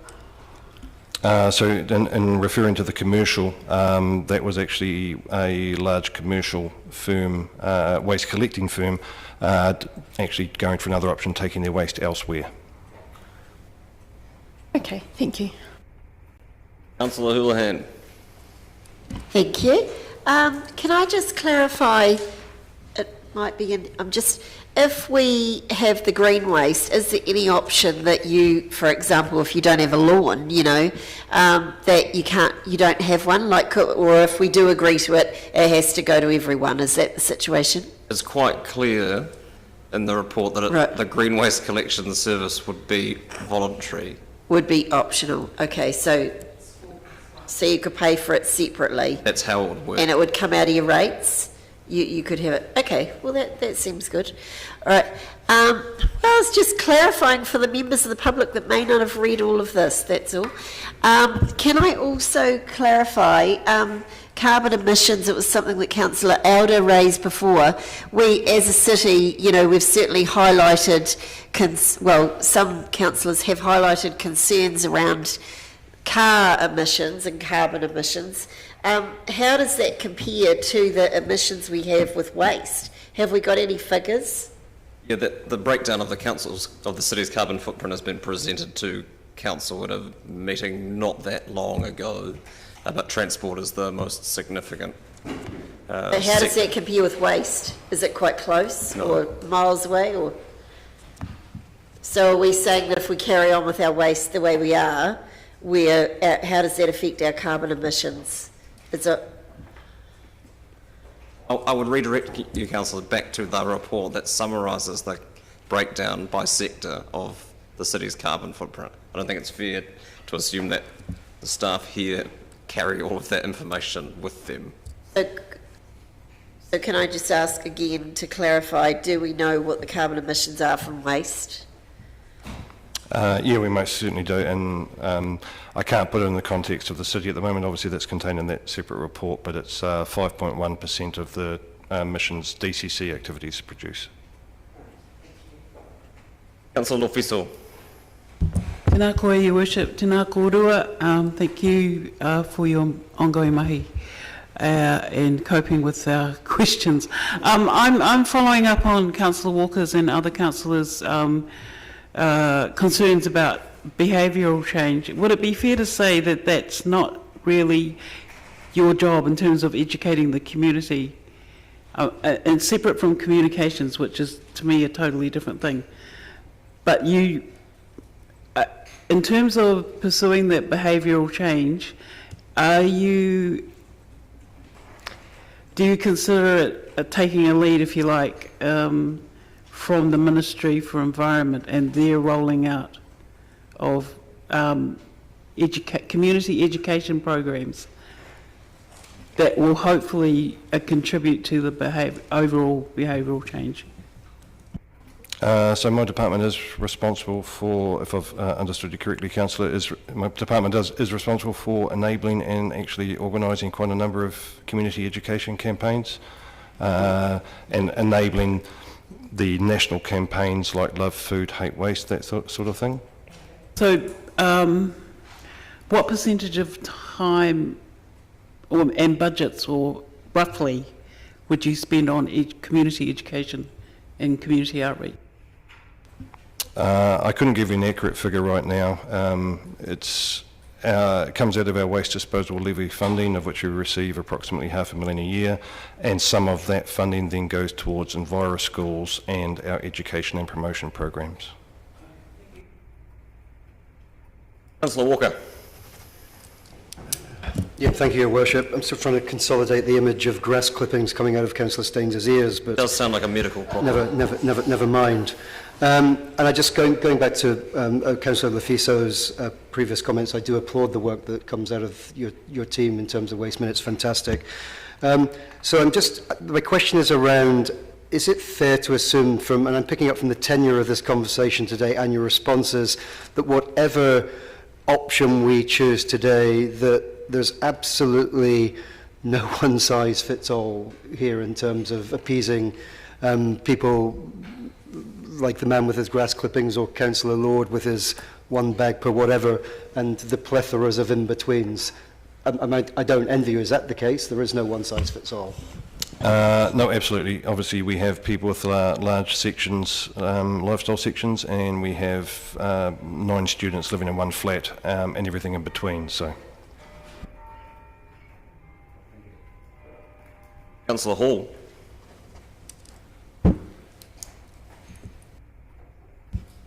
With plastics, what is the approximate volume of unrecyclable stuff that we handle a year?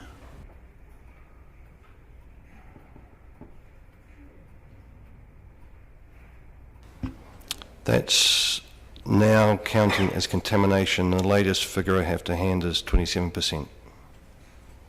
Because with, this might be a bit controversial, but at 3,000 degrees with a brick furnace, you can burn plastic and have absolutely no contamination coming out. Is that feasible to look at something like that and maybe join up with other local councils, and rather than going to landfill and sitting there forever, and what can we do with temperature of 3,000 degrees? Can we use that energy for doing something? It's not currently sitting within the Waste Futures project. If council wanted to amend that program, it would be something that would be available to us to ask for that work to be done. I just thought it might be something worth looking at, because all we're doing is throwing into landfill. It's going to stay there forever. If we can get rid of it forever, it might be feasible. Any further questions? Councillor O'Malley. I just want to follow up on Councillor Lord's question about targeted versus general rates. Reticulated water and sewer are generally in our general rates, are they not?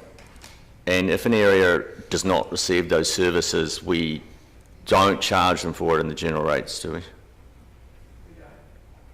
So we already have a precedence that if you have a general rate application versus a target rate application, if an area does not receive that service, then it doesn't go into the general rate. Correct? We have a way in the general rate system to make sure that someone who's not receiving a service does not get charged for that service. Cool, thank you. Councillor Barker. Thank you for your indulgence. I just want to ask a question around landfills. Just following on from my question that we lost, that commercial one that contributed to our unfavourable variance. I just wonder if, I've got a figure from 2018 that says that New Zealand has more than 429 landfills and the government levy only applies to 11% of them. Is the government going to move to legislate over the other landfills? Yes, so that work's underway. That's part of the expansion of the waste levy that Ministry for the Environment is working on, is applying a higher levy and applying that levy to a greater range of landfills, yes. Thank you. A question about behaviour change and pricing, because that's come up a lot. Is it your understanding that using price signals as a driver of behaviour change mostly affects people who are more price sensitive, i.e. people on lower incomes who aren't able to absorb changes in the price of a bag or the price of a bin collection service in the same way that fuel tax and excise taxes are equally regressive in that regard? Yeah, that agrees with the research that's out there, yes. Further questions? Councillor O'Malley, you have something? Yes, I do, Your Worship. It should be coming up.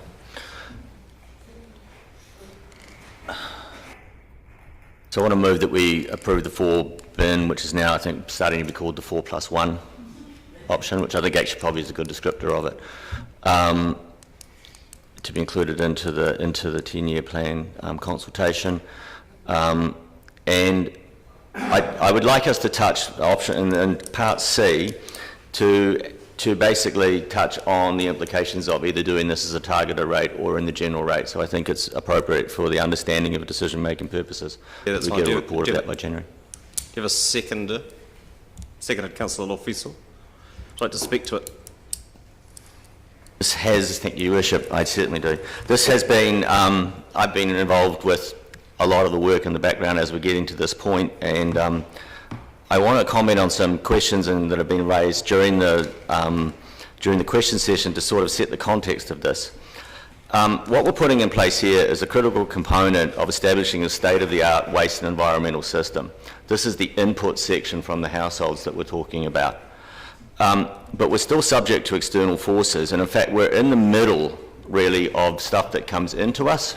We've heard commentary about will the government control what manufacturers manufacture and then put into the market, which then the consumer is basically forced to take. We have no control over that, and I would remind the current government that they have a clear majority, so we'll be looking at them moving quickly on that, I assume. And we're also part of external forces that other people have mentioned. We are not the regional council, we are the city council, so some of the activities that go on inside our area are not under our control. But those lack of controls does not mean that it should not be undermining our desire to go forward and do the best that we can. The household, so in other words, everything's coming in, we may not have much control over, but the household itself receives this material. What it does with it next is largely dependent on what it can do with it. And what we're trying here with curbside pickup is to determine choice for households and allow them to make the best decision for good outcomes. This is about inputs into the system that comes next. When it gets picked up from the house, it goes to another place. The yellow bin is going to our material recovery facility now, or the MRF. It's true that not everything that we would like to put in that bin can be dealt with at the moment, but if we can put that bin and everybody puts the stuff in there that we intend, then as we build the facilities later, they're being sorted at the site, at the period of source, at the household itself, and then are going on to the right place. So the bin system that we're seeing in option 1 allows us to have the best inputs into our system. Now, why have I not chosen option 2 as the one to compare it against? Because I really think that the green waste solution on option 1 with the opt-in is the better of the green waste solutions, and therefore I think it's better to compare it against the status quo, which is option 3, more or less, enhanced status quo. I don't really want to confuse the whole green waste thing in the consultation period, because I think we could end up something that's inferior. Charging.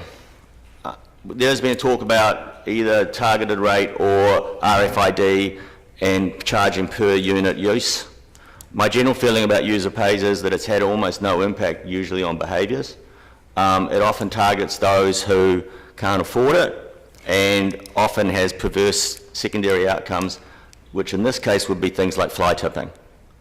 If the removal of materials from your household is already prepaid for in some form or another, whether it's inside your general rate or inside your targeted rate, there isn't much incentive for filling up your boot of your car, heading out to Doug Hill's horse farm and throwing it over the fence, because it's actually going to be dealt with outside your property. So RFID tracing and charging per use, you're going to have to weigh up whether you genuinely believe that that would cause people to do the right thing only because money is the only driver, or whether in fact it would have more likely have perverse outcomes that would go against what you're trying to achieve.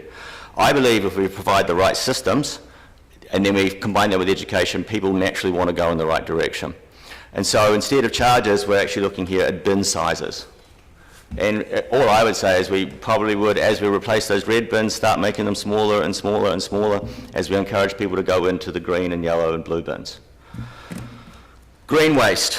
Not every house has a yard, and therefore I think the issue really is that not every household can deal with composting, so there has to be a mechanism for those houses to get rid of the green waste that they're generating.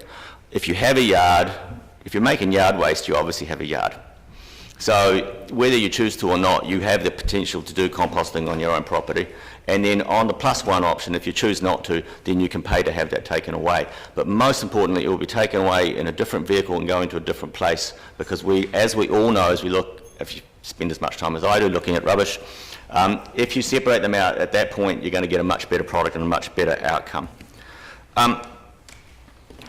So basically what I'm really saying here is the curbside pickup is about households interfacing with our systems. Don't spend too much time worrying about what we're going to do next. That is in our waste futures component. But we have to make sure that what we pick up outside the houses is in the right form, has been segregated in the right way, and is basically being picked up at the right frequency. The cost to the households, if you are basically pulling apart what your cost is now, you're already paying for the yellow bin as a targeted rate in your rates.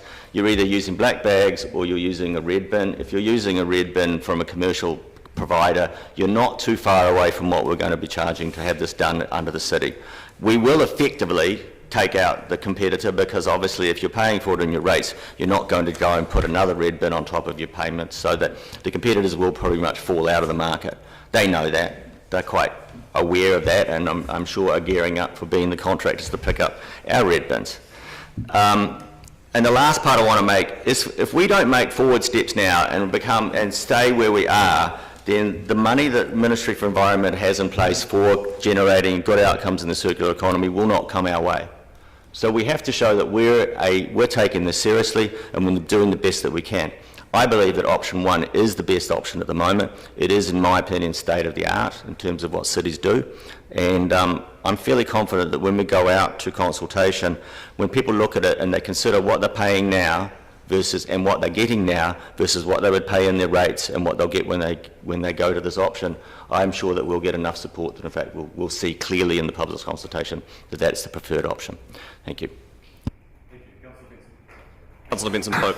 Predictably, Your Worship, I'm just concerned that that the label is misleading. As was confirmed earlier, it ain't 4 bins, it's 4 bins plus an optional one, and I think it would be unhelpful to perpetuate that misleading title in the motion.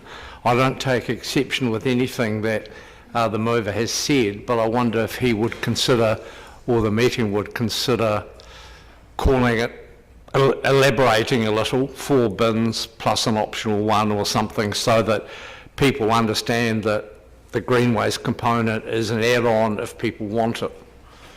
I'm happy to call it 4 plus 1. I think that probably does the business.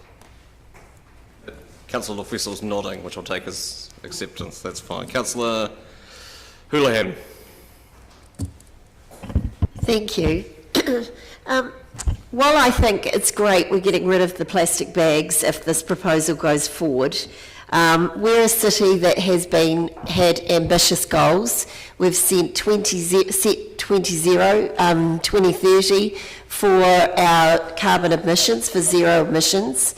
I think it's great we've got to have a separate little food thing, because I would love to see what Councillor Barker touched on, actually every home having some form of composting, either it be a worm farm or a kabashi unit or something like that.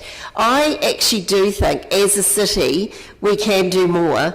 I know we do some education, but replacing the black bags for people with an option of a 140 or an 80 litre bin, I think is, I'm sorry to say this, but I do think it's disappointing. I mean, it's a weekly collection, it's larger than the 65 litre. So as Councillor Walker touched on, I mean, you have to question, is that going to encourage people to have more rubbish? And we've got to look at eliminating waste. We have a serious issue. Climate change is not going to stop. It's there, it's affecting future generations, and we have shown in the past, we've got a green mayor, and we've been ambitious with these targets. We've declared a climate emergency. We have to take it seriously. And I don't think this does. I'm really sorry, because I know people have put work into it. But what I'm thinking of the lady I met who showed me she had a bag of it took her, about a month, and it was a small little plastic bag of rubbish. Now, I'm not like that, but I'd love to see people be educated to know how to do that and eliminate your waste more. But for people like her, she will now, as I understand it, correct me if I'm wrong, she will now pay for the service for this, the red bin, whereas before the rubbish bags were optional. So what's happening is, unfortunately, I don't think it's what we intended, but we are going to penalise the people who are trying to do their best to eliminate waste, because previously they could opt out on not buying a black bag. Now they have the red bin, they have to get it as part of the package and pay for it. But correct me if I'm wrong with that. So I think as a city that is ambitious with our goals and has a green mayor, I think we could do more. And, I think you've been really ambitious, but I do think we need to do more.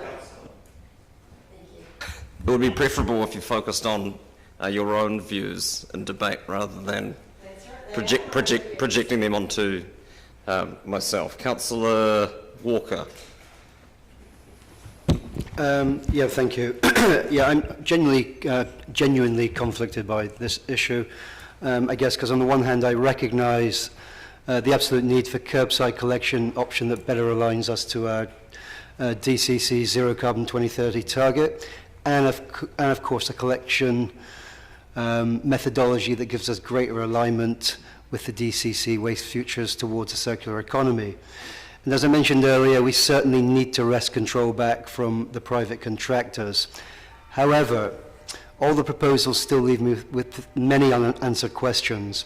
And whatever option we do choose today, I hope that all those issues will be addressed by us and the people that hopefully will come from Dunedin, the Dunedin public, and take part in the consultation process of the 10-year plan.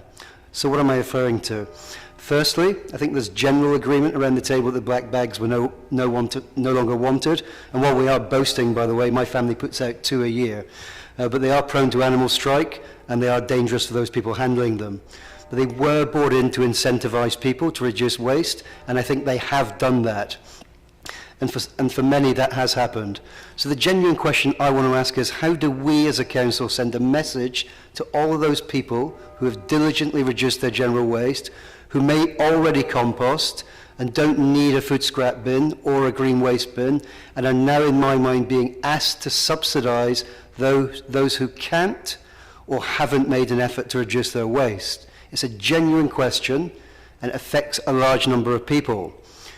Perhaps we need to look at what other areas have done. For example, a lesser charge for a smaller bin, an opt-out option, a barcode system that only charges your bin when it is actually collected. In essence, a pay-as-you-throw system that rewards people who create less waste and or incentivizes those who currently don't to look at ways in which they can reduce their waste and therefore their personal financial implications that may accrue to them. Even the Boscombe-Miscall report contained in our papers clearly points out that the user pay system provides a strong incentive to reduce general waste and to recycle. Submitters drawing on experiences elsewhere in New Zealand noted that general waste increased on the introduction of a bin system. This leads on to another issue for me. What are we going to do with the larger amounts of waste that we are likely to collect from a new disincentivized system once it's put in place? Creating the large-scale infrastructure is certainly not detailed in here, and I can only imagine the gargantuan costs and, of course, the long lead-in time to get that system in place. With the ever-increasing number of bins, and many of you have mentioned it, without an opt-out option creates another issue. Where do people with tiny sections store the bins? How do the immobile, the unfit, or elderly, perhaps living in steeper areas of the city, safely put the bins out on an increasing number of days? What is clear if you follow this debate, not only here in Dunedin but throughout New Zealand, is that there is no perfect system for waste collection. There is no one-size-fits-all, but I do believe that having a financial incentive does shift the behaviour of those in a position to change. Sadly for me, I don't get a real sense that we have our ducks in a row. I'd like to see us looking at it in reverse. Create the waste system recycling systems first, then develop curbside collection options that best fits that system. Where are the food scraps going? What is going to happen to my green waste? How and where is my plastic and glass going to be treated? What are the environmental ramifications of this? I mentioned earlier that in many ways, I now see people who have been diligent in reducing waste being asked to subsidise those who have made no effort to reduce their waste at source. Sadly, this paper contains no discussion around us, and we can be leaders in advocacy, better lobbying our powerful creators of waste, the supermarkets, the chain stores, the multiple fast food outlets who still believe that wrapping a small burger in multiple layers of paper is a wise environmental stance and decision. They are getting away with murder of our environment. Not only are we asking Dunedinites who have made an effort to reduce their waste to subsidise those who have not, we are also asking all Dunedinites to subsidise the abhorrent practices of those businesses and others mentioned above. However, I will reluctantly support this motion, but urge us to better think through where an increasing amount of litter will go and or be slotted into our recycle-savvy circular economy.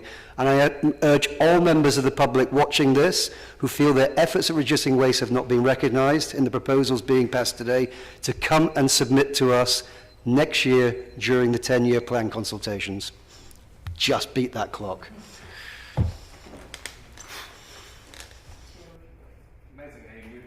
Amazing how you knew what the resolution was when you prepared your speech earlier. Councillor Lord.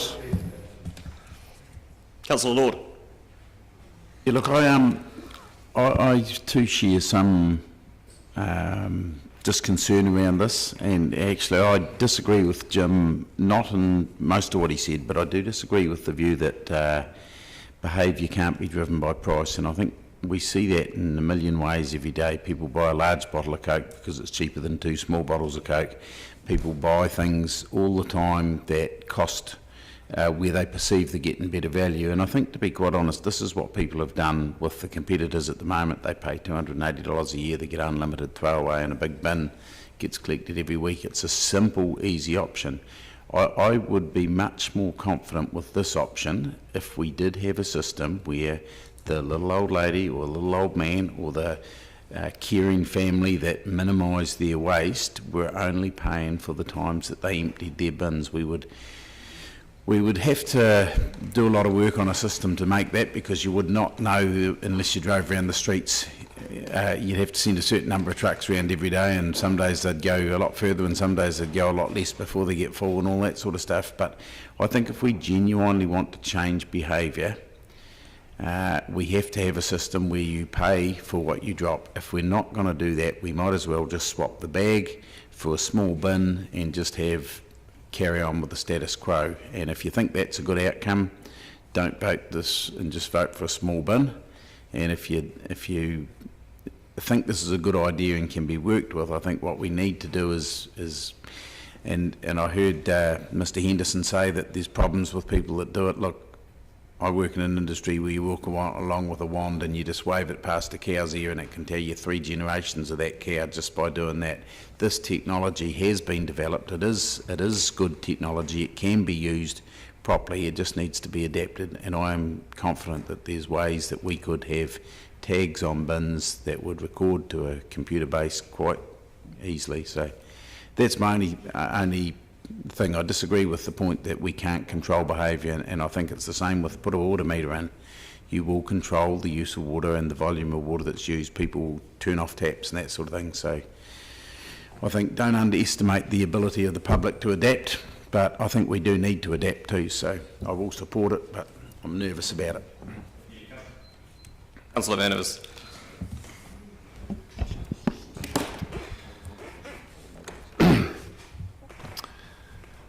A compost bin, quite capable of gobbling up most of your food waste and some green waste as well, only requires a half square metre to sit on. And you can put extraordinary amounts of stuff into one of those things, and it just keeps disappearing, and what you get out the bottom is the occasional shovelful of stuff that makes your veggies jump out of the ground. This is encouraged by our status quo. The proposal in front of us doesn't encourage that. That's my main issue. By imposing an expensive and complicated 5-bin system that doesn't promote composting, you're asking people to put 5 bins on their property in a space that they could easily put a compost bin in.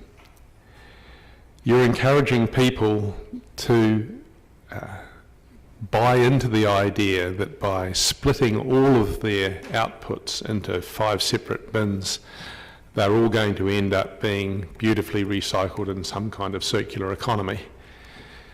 If we look at the history of what the DCC has managed in the past, I don't believe that that's going to happen. An awful lot of the glass that people thought was being recycled for ages was very expensively separately collected and ended up just underneath roads rather than underneath Point of order, landfill. Your Worship, I don't believe that's true. Can we have a clarity on that? I believe that it's still going up to Auckland to be melted for recycling, and therefore to say that an awful lot of it's gone into road crushing would be inaccurate for the DCC.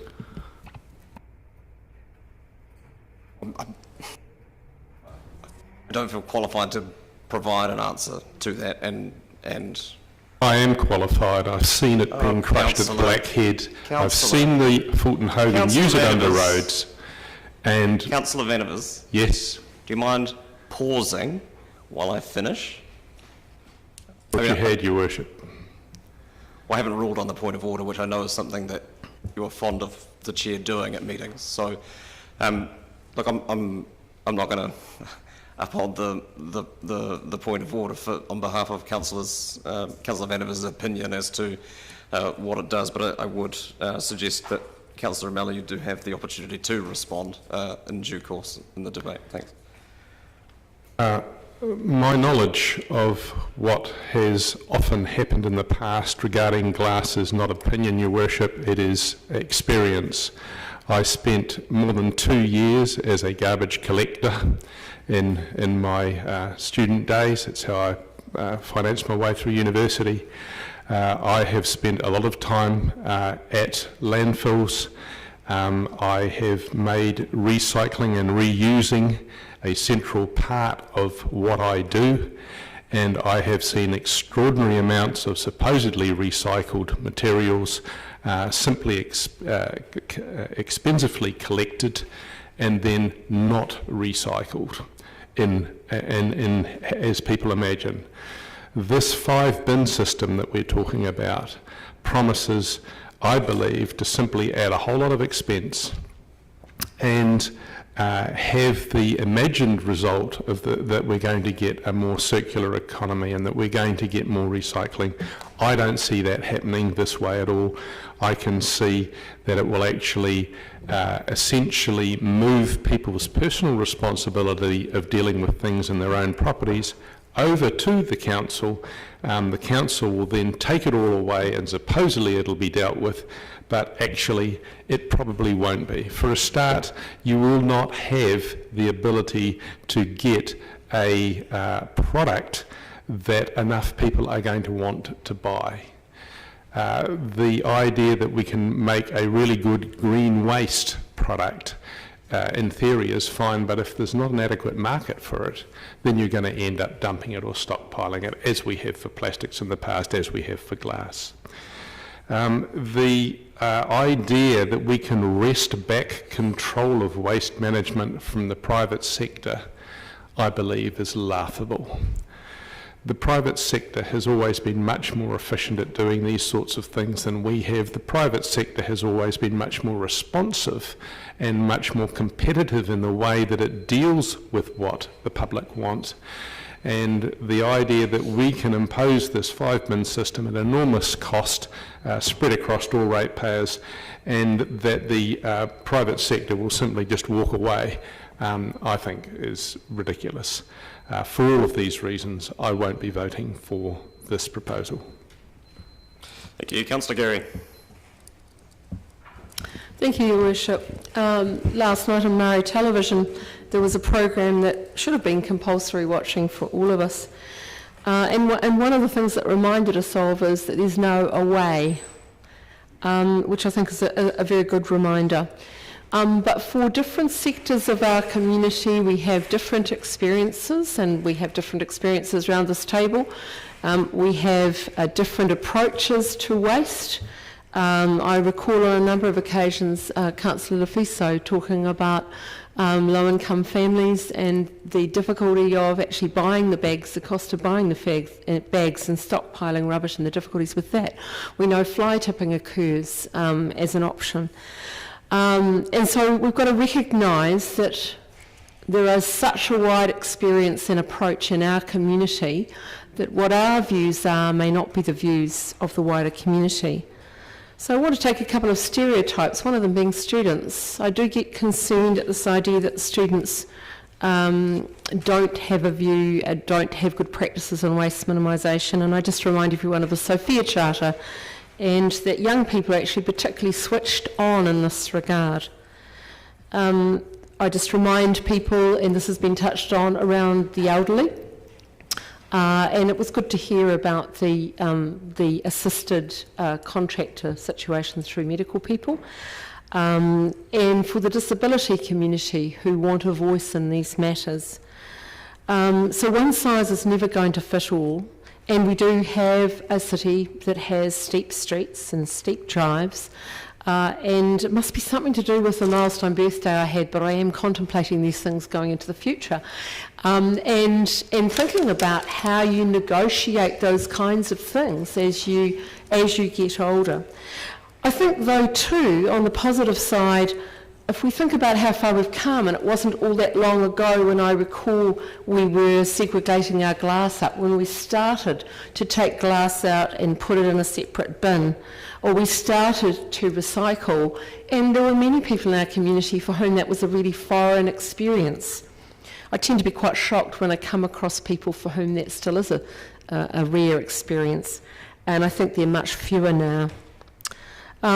In my experience around the community from anecdotes, I've heard people's opting for the private sector to supply a bin has been very much cost-driven, and I'm often been had on about that, the fact that our bags are more expensive. We know that we can't stay with the status quo. That's not an option in terms of the black bags.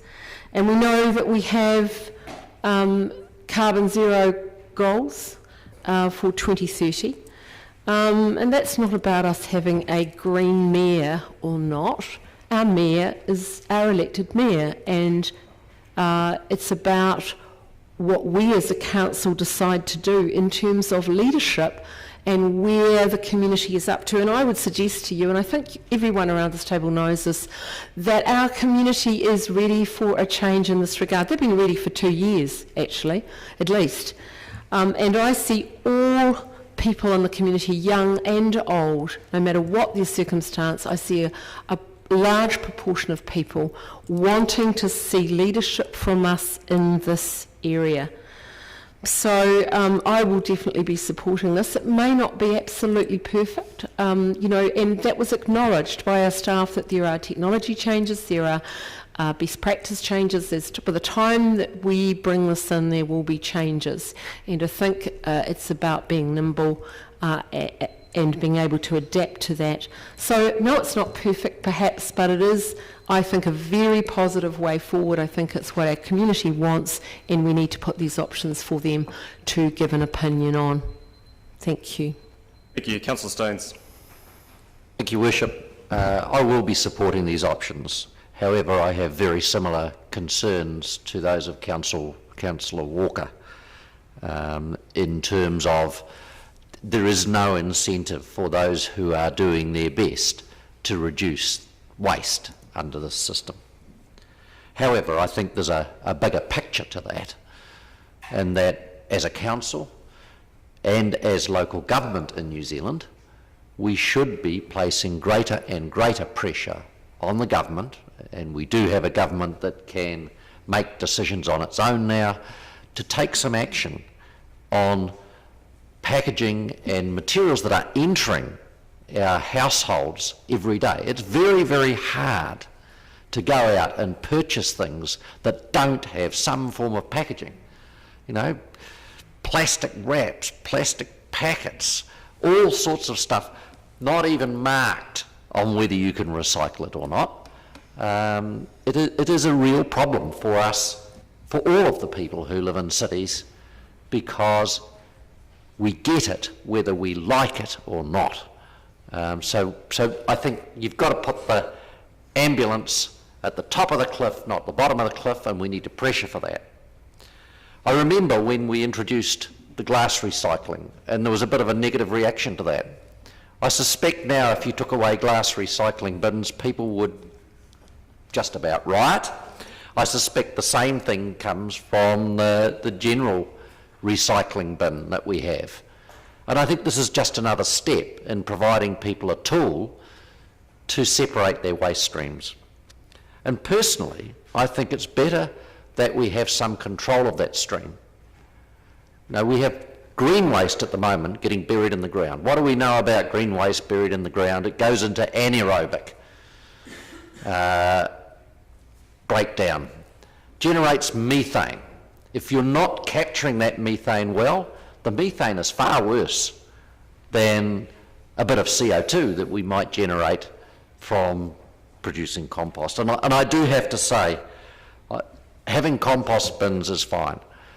But if you have a lawn and you get grass clippings, there is far too much grass clipping to other materials in order to run a sensible green waste composting. So I'm sure that right now a lot of the people who've gone for a commercial bin have gone for a commercial bin because they can get rid of their lawn clippings.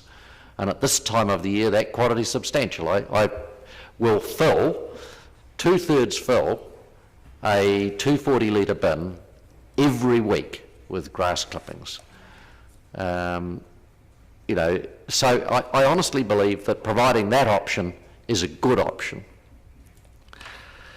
So, I will support this. I do think that we should seriously consider smaller bins, right down to maybe caddies for other forms of bin than just the kitchen waste, and that should be available to residents at a lower cost where they have no need.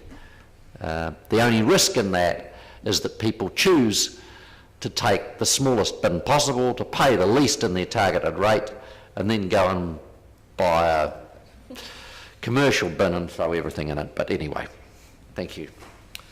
Thank you. Councillor Lofiso. Tēnā koe, Your Worship. I'd like to record my thanks to the staff and also to the mover. I'm supporting this motion. I second this motion because I agree that it's not perfect, but it is a step in the right direction. And the concerns I think that have been expressed about this is that it's I guess in local government and in lots of organisations, we tend to fall into silos or compartmentalising our thinking.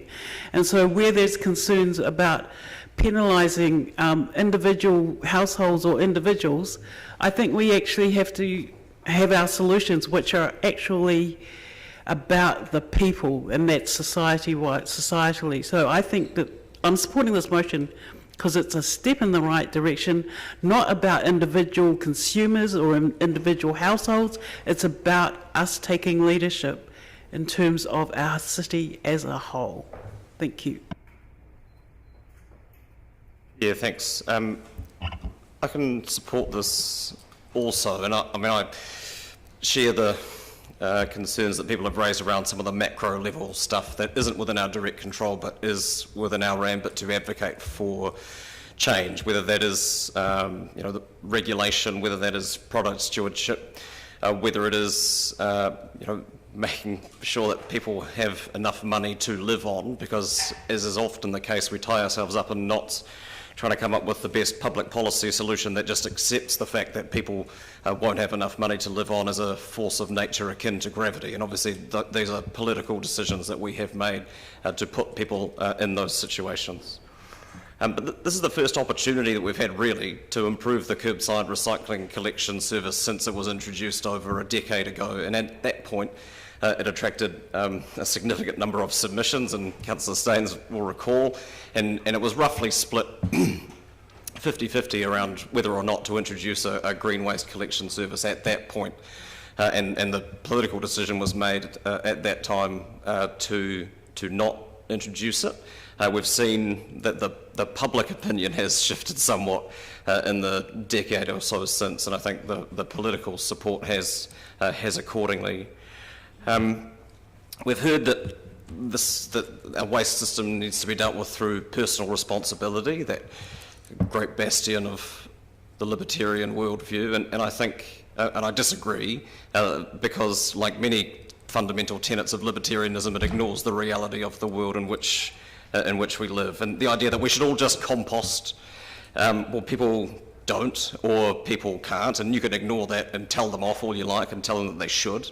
But it also assumes that people will forever live in quarter-acre sections or bigger at a time when we can't afford to do that and are trying to encourage greater medium-density development and inner-city residential options that can't sustain a 3-bin or even a 1-bin composting system on the section that they don't have. I take some issue with the suggestion that the options as presented provide no incentive for people who are doing their best, but for a slightly different reason, because I think most people are doing their best. I think what is meant by that is something different. I think it's that people don't all have the privilege of having access to the options that work. from a waste minimisation point of view. And that doesn't mean that people aren't doing their best, it's just that they don't have the time or the money or the social capital to be involved in the kinds of things that we know that work, and that ties back in with the macro level issues, because price sensitivity affects poor people. Let's be blunt about it. Changing the price of a black bag isn't going to affect anything in my household about how much rubbish I put out, in the same way that fuel tax punishes poor people, because people have cheaper cars that are less fuel efficient, and therefore it is a regressive form of taxation, and that is something that we always need to be conscious about. So what we end up in a situation where you have the environmentally conscious and aware who are making an effort and have access to the kinds of tools that work, that are doing the right thing, and people on lower incomes who are more price sensitive, and therefore the decisions that we make have a greater effect on them. I support Councillor Gary's comments around the mischaracterisation of our student population in terms of their interest in waste and waste minimisation. We get a lot of feedback from the campus area. The Students' Association at the university have instigated a fairly large-scale diversion system for furniture in the north end of town. They didn't come to us asking for money for it. They just found some space and got on with it and are doing it. So that kind of leadership does exist in those parts of the city. The nervousness I have is around the relationship between the various options and our zero carbon goal, particularly around encouraging the off-site disposal of garden waste effectively, which does seem counter to what we are trying to achieve. And we've heard also that the private sector is inherently more efficient at delivering these services. I think what that generally means is they're better at making money out of it. But making money out of the waste system shouldn't be the priority. It certainly shouldn't be the only consideration. And we've seen what the environmental implications are of a private sector driven, a very efficient private sector driven for-profit waste system, and anything that we can do to try and tip that balance more in the favour of the objectives that this body has and that our community has should be embraced. So this won't be the end of it. I mean, I'm hopeful that we don't have to wait another 13 years to have a discussion about how we might improve this. We certainly need to be bearing this in mind when we have the further discussions around how we invest in diversion and how we invest in the Waste Futures project more broadly. But this, there's no getting around the fact that in the short to medium term, the curbside collection service will have to be an ongoing and critical part of that system, and therefore it's incumbent upon us to make it as effective as it can be for the greatest number of people in our community. And I accept that there are perverse outcomes for people who end up subsidising or feel like they are now subsidising people for activities that they have chosen to undertake themselves. But on balance, I think the trade-off of having a municipal scale waste collection system that serves the needs of the greatest number of residents under the current macro settings that we have is something that we should be focusing on and pursuing. Councillor Raddick. I've got quite a lot of misgivings about this. For the previously, mentioned reasons, primarily that a typical household that might only be paying $100 now is going to need to pay $300 under the new system, and as well as taking on $20 million in debt, their share of as part of the city. So it's quite a huge imposition for a system that most people are regarding as, suboptimal. It's not entirely ideal. And all of those people that are working hard to minimise their waste now are then subsidising the people that do not. And the people that do just put out quite a large amount of stuff, there will be no change for them in the price, so they get a great deal. But it doesn't sit well to be doing it this way.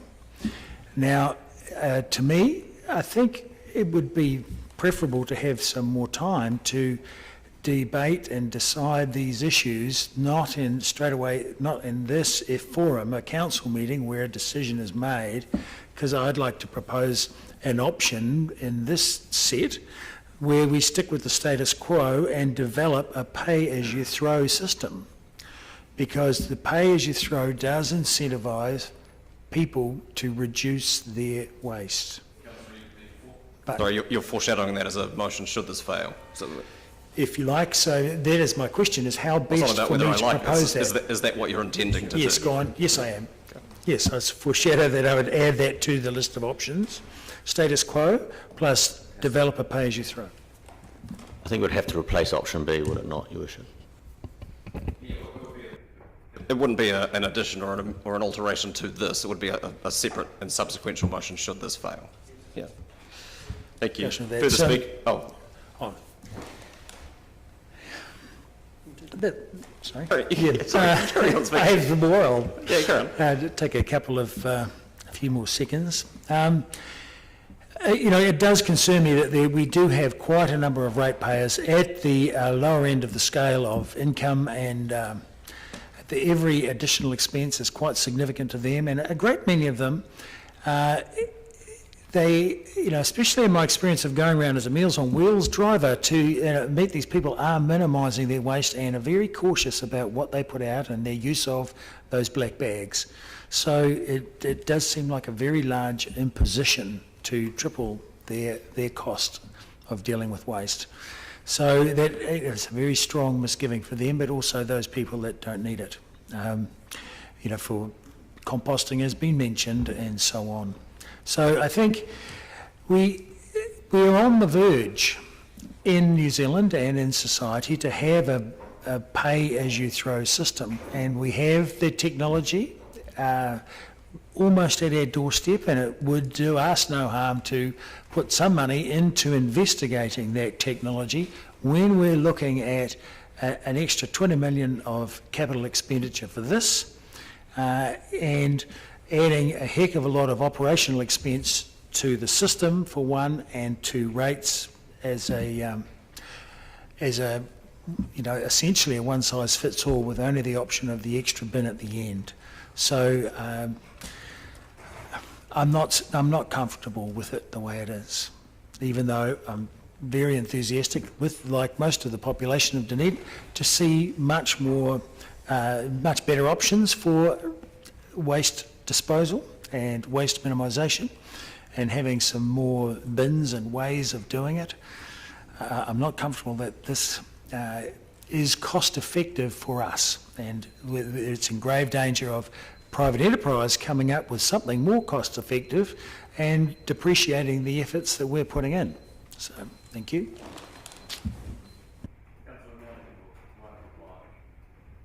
Thank you, Your Worship.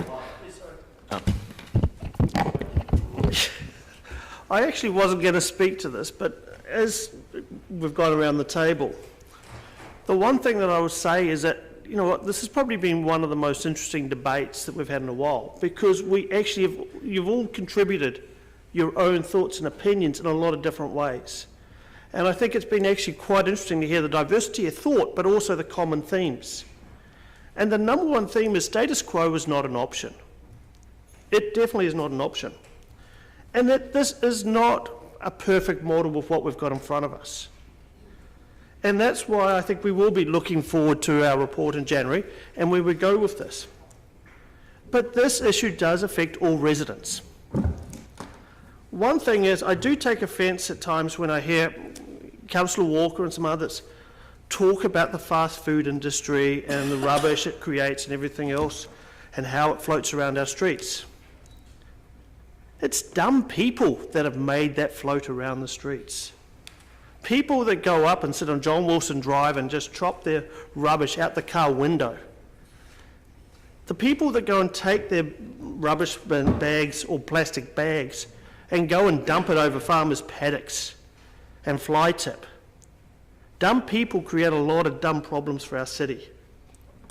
And that we're not going to legislate, we're not going to fix that mentality. I just hope everybody else will assist us in stopping these people from actually creating a lot of this other rubbish. But there is some technology that is going to be an option for us going forward, and I don't think we've quite canvassed that far enough. But the key thing is, we all know in our own households in the last few years, we've changed our patterns. Every household I know is changing what they do and how they do it. They're more conscious of what they buy, how it's recycled. You know, you just have to listen to people with the frustration around what plastics now can go in the bin versus what can't go in the bin. The other problem I'm seeing here, and I've heard it from others, we can't wait for government. But they actually should be leading this, because it's not just our problem, it's a nationwide problem. We need a stronger leadership from our government to assist all communities, not just ours. So overall, I look forward to supporting this motion. I've enjoyed listening to the diversity of thoughts, and I also am conscious of the impact this is going to have on our youngest to our oldest residents, because there will be no one who's going to be untouched by whatever decision we come up with. So again, I look forward to going through the process, the report in January, and also hearing from everybody through the long-term plan process. Thank you. Well, I've listened to everyone's debate too, and it's been really helpful and constructive. And I think one of the things that we underestimate is the community's desire for change. And to use a phrase that is appropriate in this, it is, we are at a tipping point. When it comes to our recycling, our use of products, we're at a tipping point. Our young people are asking us to change. Our older people are looking at being more conscious of their use of products and how we might package them, how we might use them at the length of time we might use them, whether we reduce, reuse, recycle. So there's a lot going on in this space, and I think all the levers need to be pulled, not just this one.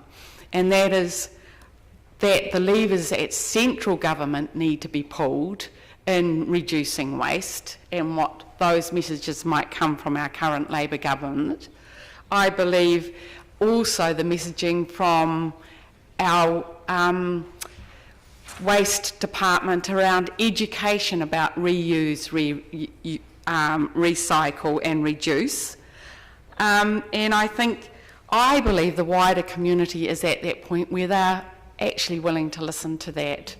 This isn't a perfect system, and I don't think we're going to get one, but it is a start. We have already started on this journey, and this tipping point is going to become an avalanche when it comes to how we look at waste in the future. So yes, it's not perfect, but I support it as it is, and I believe part of this motion is about enabling everyone to be involved rather than penalising people who can't afford things. So I'll be supporting this. Thank you, Councillor Barker. Thank you, Risha. I just want to comment is that everyone around the table has talked about their aspirations, etc. But the reality is, as we heard earlier, that the quantum of waste per household is growing every year to 3/4 of a tonne per person per annum. So the reality is that people might be composting or worm farming or recycling, but the amount of waste is increasing. So therefore we do need to take control of the waste system, and option one is probably the best way of doing this. So I support the motion. Further speakers? Councillor O'Malley. Thank you, Worship. First, I want to remind everybody that this is actually going into a consultation document. We're not deciding it here today. This is the document that we're going to consult on. And option 3 is effectively what we are not willing to go below. The black bag is gone. I don't think anybody's saying we're going to get going with the black bag. The question of whether or not we should have RFID, radio frequency identification tags, on those bins is going back to what I would call a late 20th century argument that basically everything needs to be user pays, and if it's not user pays, it's not going to work. I always equate that argument to how you split up a bill at the end of a meal, whether you wonder somebody else might have had an extra beer than you, or maybe that steak was more expensive than your pasta. And then you spend the whole evening worrying about that, and then when you do it, you find there's about $3 between all of you. There are people who are doing the right thing now, And maybe this bin is too big for them, the red bin, because we actually, if you've noticed, the whole debate has focused on the red bin. We've more or less agreed that the green bin is good to separate the two apart. I don't think there's any debate whether we should have a blue bin or a yellow bin, although while on the blue bin, I would like to point out something. All of our glass recycling, the site recycling that the city picks up, goes to Auckland to be melted and put back into glass objects and products again. None of our glass recycling that we pick up goes to be crushed into road product. If you are witnessing, excuse me, there seems to be a noise to my right. If you are witnessing that, it is not our glass. And what we are trying to do is make sure that we provide an environment that things go to the right place. A good curbside pickup allows you to get things into the system. That's the whole point of what we're trying to do today. Anyway, I would also like to point out that not everybody has a yard. And that is why they have these things called apartment buildings. And you might notice in the north end of town where apparently we have hordes of nasty people who just break things and just have no regard for the planet whatsoever, called students, who I agree with Councillor Gowrie and his worship, are constantly maligned. But in fact, the facilities are not there, and I've heard that both from the Student Association and the university, that we've got to deal with the fact that we have a high-density population that simply do not have the option. It's not even a possibility to put compost bins at the back of each of their properties. So we have issues with, there are not, every part of the city is able to be dealt with compost bins in a big yard. So that's why we have to have the producible waste bin. The whole idea that if I suddenly make it free, my behaviour is now going to completely change. I don't generate much waste either, and my rubbish bin is largely full of soft plastics because there's nothing much I can do about them. This won't change my behaviour if I get a red bin. I'm not going to suddenly start going, oh wow, there it goes, and in it all goes. The behaviours are going to be, we own our behaviours. What we're trying to do with this system is to give you the facilities to interface with the system correctly. That's all we're trying to do here. Whether we put RFID tags on them or not, I think that's up for another debate in some respects, because it won't matter. There'll still be a red, a green, a yellow and a blue bin out there in some form or another. If we go up or down the user pays gambit, that's maybe for something else to be debated later. But in terms of what we're going out for the 10-year plan for consultation, is do you want this system? And I don't think there's any other way that we can say that green waste is no longer going to be considered in it. Which means, well, I don't really think that status quo is ever going to really hold it in the modern era. People have said, what's the point of all this when we collect it and it goes off and it doesn't get dealt with properly? Well, that's what the whole Waste Futures program is about. We need this up front of it so we can then say we know we're getting it in the right form that we can deal with later. And that's part of the circular economy. The only thing I really want changed about Waste Futures is maybe it should be called environmental futures. We've still got to get our mindset around this and stop calling this waste and instead be thinking about environmental outcomes. I hope you all vote for this, and I guess, Your Worship, I would like to see it taken by division. Thank you. Seemed like a safe assumption, but we'll take the vote by division. Councillor Barker. Aye. Councillor Benson-Pope. Aye. Councillor Elder. Aye. Councillor Gowrie. Aye. Councillor Hall. Aye. Councillor Houlihan. Aye. Councillor Lafiso. Councillor Lord. Aye. Councillor O'Malley. Aye. Councillor Raddick. Aye. Councillor Staines. Aye. Councillor Vandervis. No. Councillor Walker. Aye. Councillor Wiley. Yes. Your Worship. Aye. Carried 14-1. Thank you. And on that note, I'll move that we adjourn for lunch. Seconded Councillor Gowrie, and reconvene at 1:30 this afternoon. All those in favour? Aye. Those against? That's agreed. Thank you.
Welcome back, everybody. We're on to item 15, 10-year plan, early engagement feedback. Mr. Jacobs and Ms. Pinfold, welcome.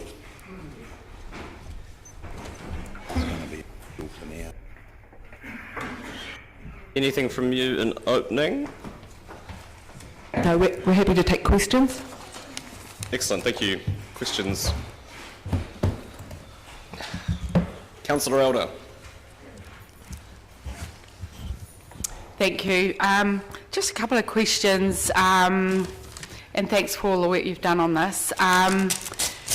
In what respect had COVID-19 affected, do you think, the ability to fully engage at this time, given the time constraints within it? COVID influenced our timeline in that we embarked on the early engagement later than would be optimum, and we expect that there was some impact on people's interest, I suppose, in engaging with the council, given all that was going on in their lives, but we don't really know. You also had a number of community engagements as well, and those are reflected in the other aspects of the feedback in this piece? That's correct, Councillor. So it's split into two elements. There's the targeted engagement sessions and then also the online survey feedback. Yep, cool. Correct. And thanks for all the work you did on it. Councillor Walker. Also thank you for the work you've done on this. I see in the evaluation on page 71 that you do say the process was successful in terms of objectives. I guess my question is, in the context of COVID and the timing in which we did this, did it put unnecessary pressure on already, I'd imagine, busy staff? We were always keen to try new things in terms of engagement, so yes, it did add pressure, but not unnecessary pressure, if that was the question. Yeah, it was, thank you. And just the second part is, again, you've alluded in the evaluation that if you did it in future years, you just go a wee bit earlier. Sort of how much earlier, and what would be the reasoning for that time? At least 2 to 3 months earlier, yes.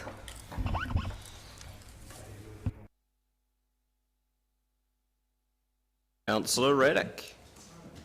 Thank you.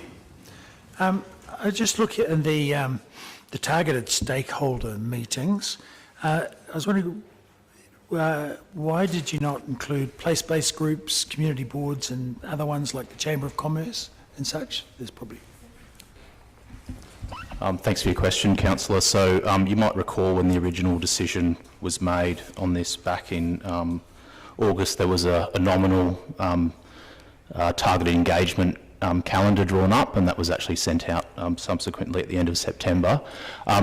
The Chamber of Commerce and the Otago Southland Employers Association were both originally on that, but due to scheduling clashes, we tried numerous times to get those engagement sessions, but those unfortunately fell through. So we missed those, but they were nominal meetings at the time. Councillor Barker. Are the Otago Chamber of Commerce part of the Grow Dunedin partnership that were consulted? Yes, they're represented on it. So they had an opportunity to be consulted? Yes. Thank you. So my next question is, what number of submissions would you usually expect during the 10-year plan process? So this is the formal consultation. So if we can use last long-term plan as a gauge, Councillor, about 5,000 feedback items, total feedback items we received on the last LTP, but obviously being very different to early engagement. Yeah. Thank you. Councillor Walker, are you moving the recommendations? That's fine. Is there a seconder? Councillor Hall. Would you like to speak to it, Councillor Walker? Briefly. Yeah, just to say, I mean, I was initially, when we passed this, I was pretty cold on the idea, just in the context of COVID. I did understand, of course, the arguments that we have to endeavour to consult with the community. I didn't think the timing was right, so I just guess for the future, just being cognizant of weighing up, if we do this again, the benefits that accrue in the context of the pressure it might put on staff. So I think if we do this again, and also not to mention the fact that I think I said when I was previously called on this, I think we have the danger of creating, for want of a better word, community ennui, where we just, some people in the community may assume next year that we've already gone through a process. So again, we just have to be cognizant of not creating that impression. Thank you. Speakers, Councillor Elder. I want to congratulate the staff on having a go at this. We did have a tight time frame, but it does give people the heads up about thinking about things before the 10-year plan, and it gives us some indication of what our community is wanting. I want to talk to the online submissions, which is online survey feedback at point 11. There was a total of 55 of those, but just under half said they wanted to actually increase our outdoor recreational facilities, our cycling and walking capacities. And I was just listening to Radio New Zealand yesterday, and there's a huge concern about a huge problem in New Zealand. It's a really, really big problem and often goes under the radar, and it's a growing problem, not only in New Zealand but Dunedin as well. And it is this, that New Zealand has the third highest rates of obesity in the OECD. So 1 in 3 of our people over 15 are obese.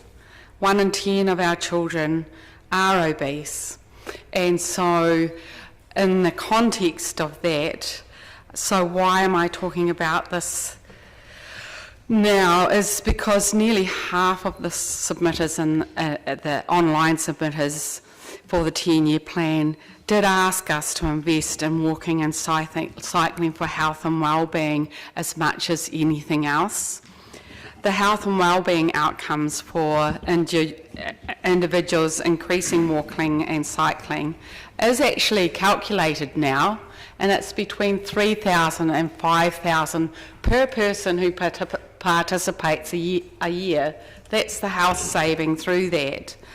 And walking and cycling are the top recreational choices for all New Zealanders as of the Sports New Zealand survey. So many of our communities are asking us to consider investing in walking and cycling across the city for recreation, but also commuting and as a mode shift. And much of this is actually about supporting partnerships rather than just us on our own. Over COVID-19, the biggest way of coping for everyone around this community was getting out walking and cycling. So I want to just address this as a health and wellbeing issue, and just encourage us to think about that as we go into the 10-year plan. There are many other issues that have come up through this. I mean, housing, our waste futures, but this was certainly an indication by the community that this is a shift in the way people are thinking about getting about, but also about health and wellbeing for our community. Thank you. Councillor Houlihan. Thank you. I first want to say, and I feel like a little mini-me for Councillor Lafeso, but I want to say tinakwe and thank you for your mahi, but they've gone now, but that I really appreciate the work the staff have done on this, and I know, because Councillor Elder and myself put this forward and others supported it, to have an early engagement, and even though we haven't perhaps got as many people engaged as we would have liked, I think it's a good thing to do. The more we engage as a council, the better we can communicate and hear what the residents want. And I think that's a positive thing. So I would encourage us to do that each time we have plans coming up, because I do think it is worthwhile. Now, so there's a few things that have been raised. I mean, we have such, as a city, we have a lot of things in our next 10 years that we need to look at. One of the major, obviously, is the low-lying water and the issues for residents in those areas. And there'll be a lot of people who feel quite probably scared for their future if they're living in a home in South Dunedin. And I think it's really important, and I know we need to be aware of that. The other issue comes up as well as the housing. Housing is a major issue for our city, and something that as a council we can look at is, and I believe under the 2GP this will get looked at, but we really do need to it's something I hope we treat as an absolute urgent priority, is freeing up more land for, because what happens is when we've got a squeeze on the land, it puts up the price of sections, puts up the price of houses. While it's great when you sell your house to get a lot of money, it's not good for people who are trying to buy back into the market or buy their first home. And so we've also got a lot of people coming into our city, so it is a major issue. The other thing that people have raised here is transport, and they're the main things, like the housing, the transport, but is that people want to be able to get around the city without feeling stressed. And it does, go back to what Councillor Elder was saying, affects their well-being. If you've ever tried to get around the city, it is difficult at times, and it's only going to get worse because obviously we've got the build of the hospital coming along. That's going to affect some of the traffic flow. We've now had a resolution passed by some of the councillors here to make George Street one way. I didn't vote for that, but Councillor, the decision was made by the council. The decision was made by council. That's right. So the decision was made by all councillors. That's right. It was made by council, and I just want us to be aware that it is one of the biggest issues for our residents is transport, parking and getting around the city. While we've got to look after the environment, we also need to look after people's well-being, so I think it's just taking all those things into account. Thank you. Councillor Houlihan, were you speaking in favour of the motion? Okay, so I've had 3 speakers in favour. Are there any speakers against? I'll put the motion. All those in favour? Aye. Those against? That's agreed. Item 16, 2020 annual reports for the Dunedin City Holdings Group. Mr. Cooper and Ms. Adams, welcome.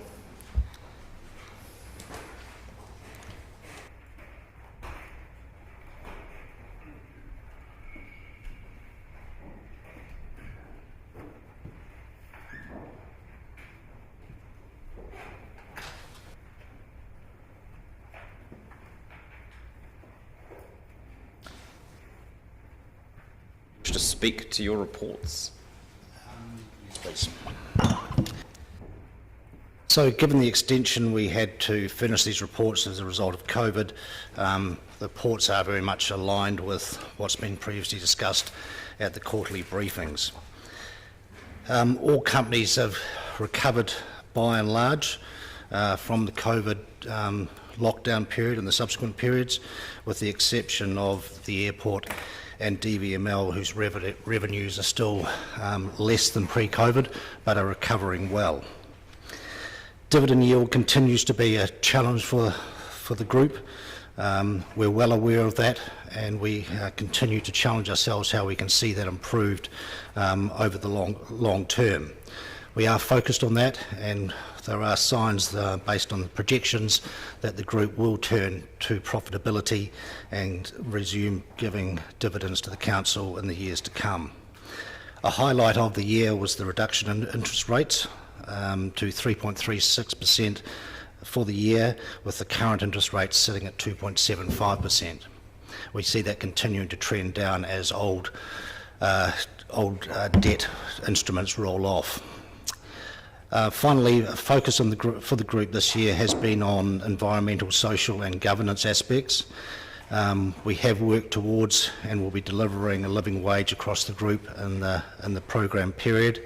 Particular focus has been on electric vehicle charging, natural reserves, native species in the forestry estate and other initiatives to decrease or increase energy efficiency and reduce waste. The DCHL board is focused on delivering a carbon footprint measurement system in the 2021 year to enable us to set reduction targets and strategies to achieve those reductions. A range of sponsorships, donations and activities to support community access to forest and event venues has been undertaken during the year.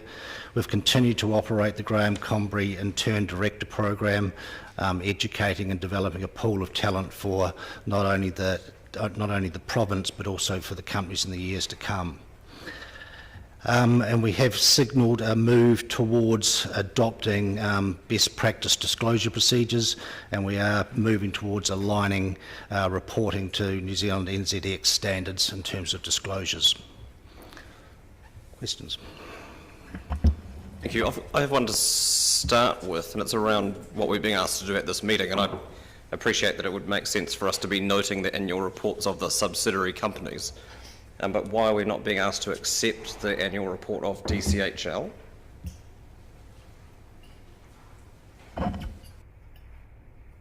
All annual reports are just noted.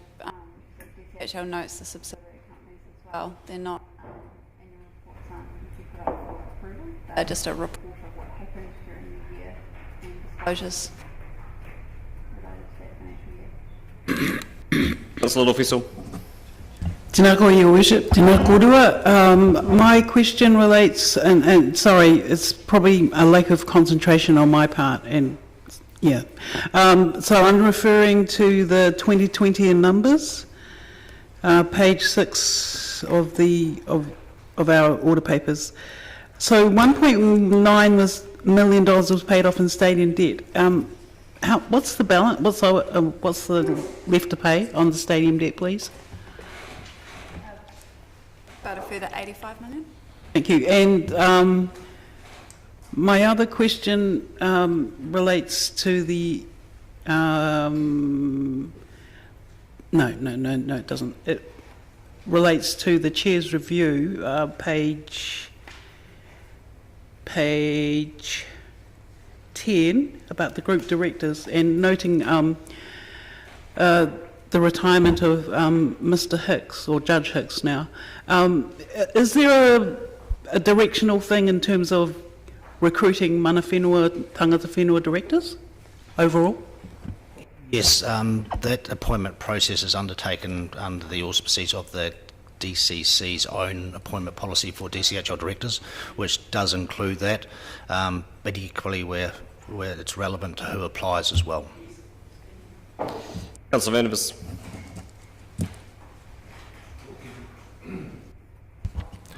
Looking at page 81 of the annual report, page 77, regarding the valuation of the stadium.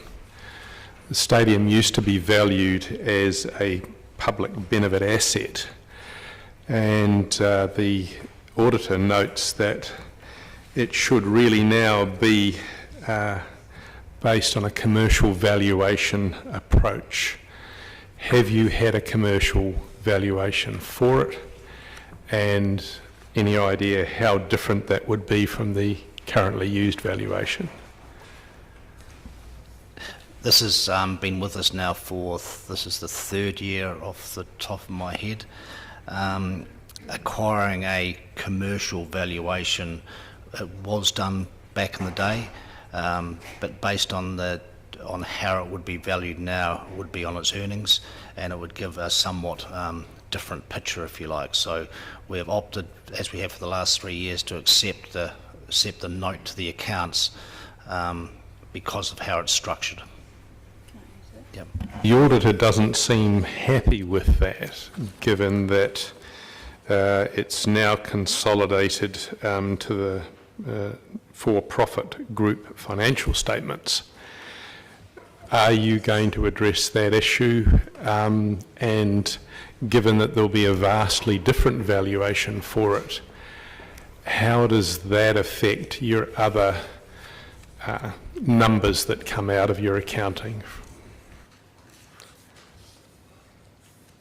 I think just to clarify, so within Dunedin Stadium Property Limited, where the asset is owned, DSPL is a public benefit entity, so it's held as a public benefit asset there. It's only on consolidation into Dunedin City Holdings accounts, which are not a public benefit entity, that audit question arises.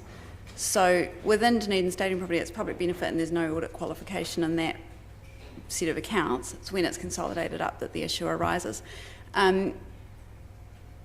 There's a general feeling that if you sought a commercial valuation, because of the limited market in buying and selling stadiums, there's not necessarily any guarantee that the auditors would be more or less comfortable with the commercial valuation if it was received. You would almost certainly end up with the same qualification on the audit books.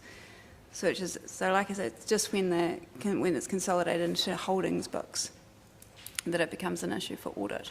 Surely you could have a commercial valuation based on the returns on the investment, even if that valuation was a negative number.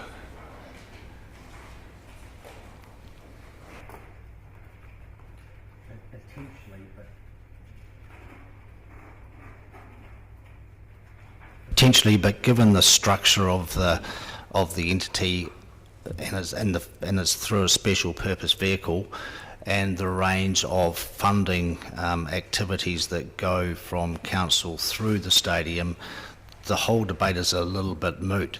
This has essentially arisen when it was transferred into the special purpose vehicle. Prior to that, it was in council, and there was previously over the years some discussion if it was put back into council direct ownership, and the same debate would arise with the auditor, and the same tagging would go on unless we had an independent valuation done. So we've always felt that there's nothing to be gained from this. The valuation, I thought we could all have an opinion on how you value a stadium and the merits of it. If it's based on its earnings, it's not going to be particularly great. Right, so what can we do then to keep the auditor happy? He's obviously flagged this for a number of years now, and in this case saying that it's not satisfactory to not have a commercial valuation. It may well read like that. During our discussions with the auditor, he has to follow a process, and given the absence of a valuation, he has to do what he has to do. They fully accept our rationale for adopting the strategy we have and not having that valuation. So it is what it is. Okay. On the other issue of Aurora and the many years that we haven't had a dividend from Aurora, and the many future years where we don't anticipate a dividend from Aurora, is it still appropriate to treat Aurora as a going concern? Yes, it is, because it's put simply, it is a going concern. It does have future revenue forecast. It's a viable, sustainable business. The fact that there's no dividends has been widely traversed. It's reinvesting all profits into reinstallation of the network and the health and safety and the reliability of the network. So there's been no question about the viability. There has been a flag raised as should there be some impairment on some assets in the years to come, and that's a discussion for next year and the process of next year's audit. Okay. And finally, we had a major outage of street lighting last night, affecting all the Western Hill suburbs. Was that an Aurora issue, or was it a DCC issue? I'm unaware of the answer to that as yet. Thank you. Councillor Barker. Thank you. I was just reading on page 26 of the attachments and the group financial statistics. And when we look at profit before tax, in 2016 it was $37 million, and then it goes down to $10 million in 2019 and negative $6.4 million in 2020. And I wondered when we as a group might be expecting a return to profitability. You'll challenge me on the SOI recollection now. In 2023, we had 2022 being 1 year, hence we'll be back to profitability as per the SOIs. Okay, my next question is around, I guess, SOI's, the Statement of Service Performance on page 79, and it has sent letters of expectation. I guess this is actually a question for our CEO. Send letters of expectation to subsidiary and associate companies by 1st of December 2019, and I'm just wondering where we as council are in the process around the letters of expectation.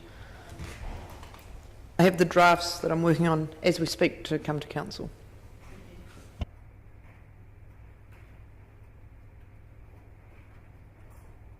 Would like to move the recommendations or otherwise? Moved, Councillor Law. Oh, I'd just like to question first. Oh, you can also do that. Yeah, I was just going to ask a question, Keith. Sorry, Keith, and that was just in regards to having a qualification on the audit. As Councillor Vandervis was talking about the stadium value, and I know that's been there for a number of years, but if actually we gave them what they wanted and there was still the possibility of a qualification, does that in some way diminish having a qualification? Does it take away the value of qualifications? I thought a qualification was supposed to be a really big signal with a note attached that perhaps explained a real anomaly, which in this case doesn't appear. I mean, for a number of years we've looked at it, we understand the problem, and if we went and gave them what they want, we still could have a qualification. So we may as well not do anything and just keep treating it the way it is. That's probably the pragmatic approach and the one that we've adopted, because it may not necessarily solve the problem, you're right. And there's no outcome. Normally qualifications denote some failing in terms of systems, processes, reconciliations, or sustainability of a business. This is merely more to do with how it's been characterised, because it's a public benefit asset as opposed to a normal commercial entity. So there's nothing to really be solved here, and there's no problem arising out of it either. Except we shouldn't be alarmed by it. No. No. Thank you. Happy to move. Yeah, thank you. Councillor Elder. I just one more question. Some of the outcomes are that all these entities actually create a lot of jobs for Dunedin, and one of the outcomes that I was keen to see is about training and apprenticeships, and I was just wondering if you could talk to some of the positive outcomes in relation to that for our young people. It's in the highlights. We do focus on that. I think it's 34 apprenticeships, and they're mainly at Delta. It's probably, you could say it's a limited number, but 34, given the maturity of the other businesses and some of the other businesses not having trades directly. And of course we don't account for the contractors to various entities, whether they employ apprenticeships as well, i.e. the stadium, do their contracts have apprentices, etc. So it's very much the visible ones we can see, which is primarily Delta. And it could be in forestry, etc. It'll be really interesting to know how many trainees are across the sector, which creates employment for Dunedin people. The other question I have is just around the governance and the boards, and the increase in diversity across the boards, and women being involved in other ethnicities, etc. Statistically wise, we don't have it. However, next year we will be aligned with NZX reporting standards, which will report on that very point. So hence we're moving to adopt a best practice, assuming you think NZX is best practice. So that'll be consistent with the public practice, so you'll see that. I would say we would give ourselves a very good pass mark, I think, on diversity across our boards. Thank you. Councillor Lord would like to speak to it. Sorry, is there a second at Hall? Thank you. I'll just say that we're noting the reports. The good news is that in years ahead we will see our companies return to profitability. I think at the end of the day we all know that the problems occurred through the Aurora, and they're doing their very best, and they're spending a lot of money, which will make the asset more resilient and more saleable and add value to the asset, and in return, in the long run, return dividends to the city. So happy to move. Thank you, Councillor Barker. Thank you, Worship.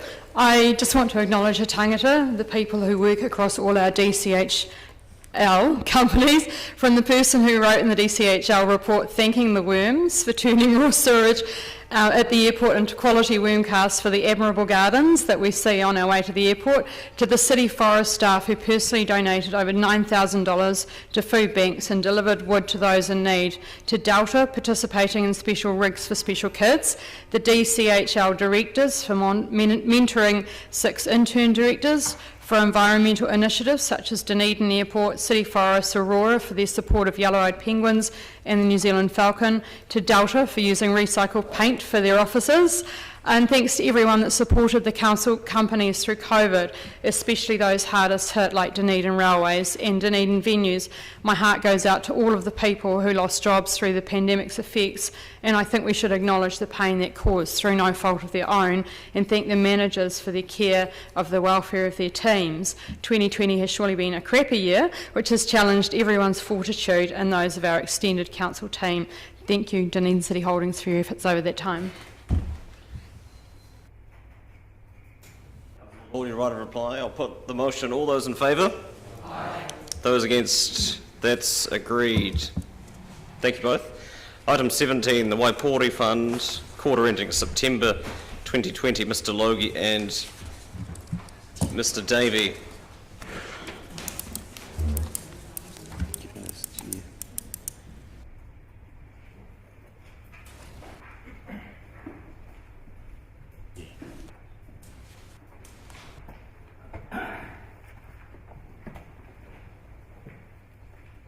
Taking it as read. Questions? Councillor Lufiso. Tēnā koe, Your Worship. Tēnā korua. Thank you both. My question is very brief and just shows up my ignorance really, but you said in the Outlook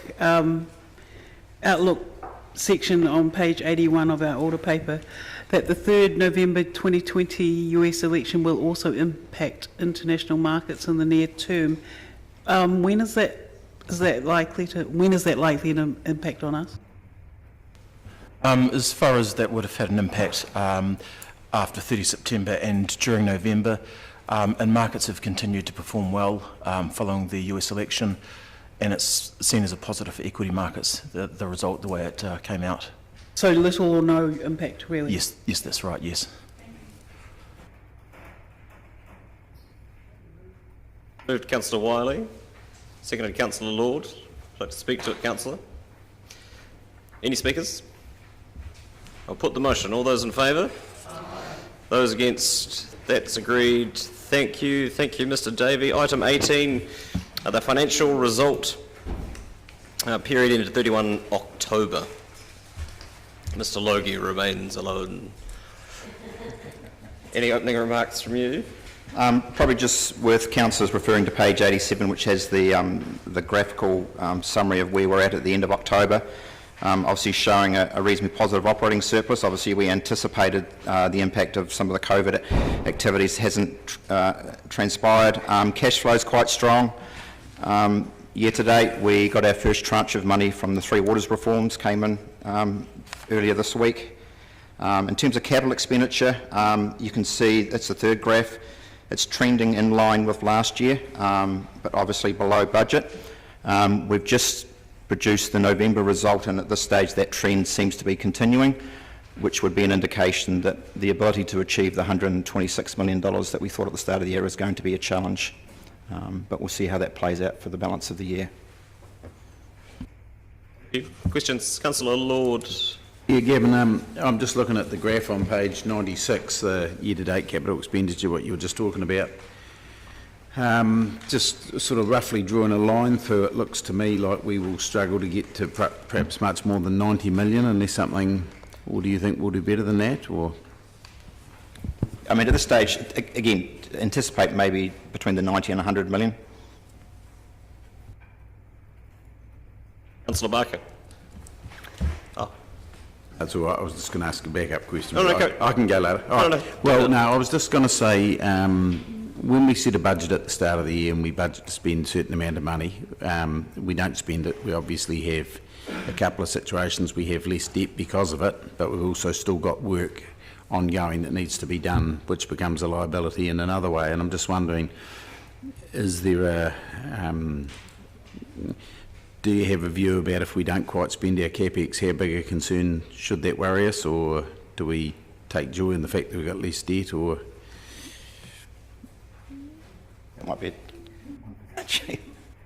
Look, it's the challenge at the minute, and in preparing the 10-year capital budgets, delivery is the key focus. And while they are aspirational, if they've, at the moment it's clear that we won't spend, to my mind, more than 100 million this year. We'll be in a position to give a more accurate forecast after 6 months. But my sense is that if we hit $100 million this year, we'll be doing well. So we have to temper people's enthusiasm for getting a pipeline of works developed with our ability to deliver, to give the market some confidence. So whether it's a concern or not, I'm concerned it's setting a false expectation with our community about what we say we're going to do. And so how do we, thinking particularly forward thinking now of the 10-year plan, so how do we do that in such a way? How do we not set budgets that are so opportunistically forward looking that they're not actually realistic? It's the exact discussion we're having at the minute, and the consideration that you'll have to make when you are looking at the capital budgets in January. Thank you. Councillor Barker. I guess my question's around timing as well, because I note that on pages 96 and 97, timing is mentioned 6 times around capital expenditure. And would we, given that this is a report on 3 months of the finances, would we pretty much expect to be in this position nearly every year when there's 9 months left, or is this because of COVID? Generally, what we're finding is it's the lead time to get the projects into a delivery phase. So if you look at the Peninsula project as a prime example, where you've got a very mature delivery, and actually that just keeps churning over and over. It's when you've got these new projects, and invariably when you're designing a building or designing a refit to a building, or you're trying to do a pipe work, it just takes that a little bit longer. Sometimes the procurement activity can take a little bit longer too, but generally it tends to be the pipeline design process.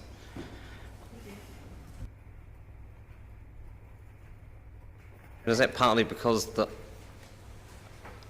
OPEX required to fund that work to be done in the planning phase doesn't come available until the 1st of July in that year, and therefore, you know, those new projects are never going to get started at the beginning of the financial year?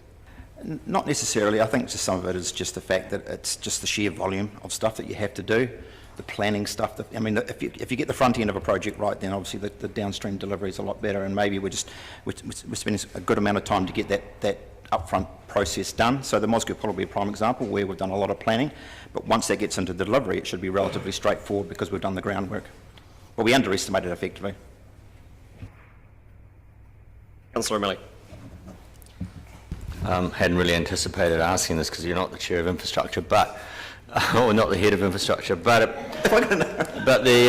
well, I mean, obviously most of our capital expenditure sits in that environment, and I think you touched on it, and I think the CE touched on it as well. Is it fair to say then that one of our reasons that we're not able to deliver is that we maybe do not have the internal operational capacity to deal with the lead-in times, the lead-ins that these projects are delivering? In other words, is it the ability of the market to deliver, or is it the ability of the council to get the planning phase coordinated in time for delivery by the market? At this stage, we're having no issues with the market being able to deliver.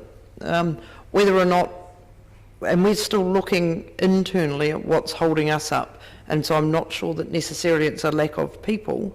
I just think we need to make sure we're prioritising the right stuff. So that's the work that's happening. I've only had 7 weeks to be looking at it properly, so. Fair enough. What's wrong with you? Councillor Elder.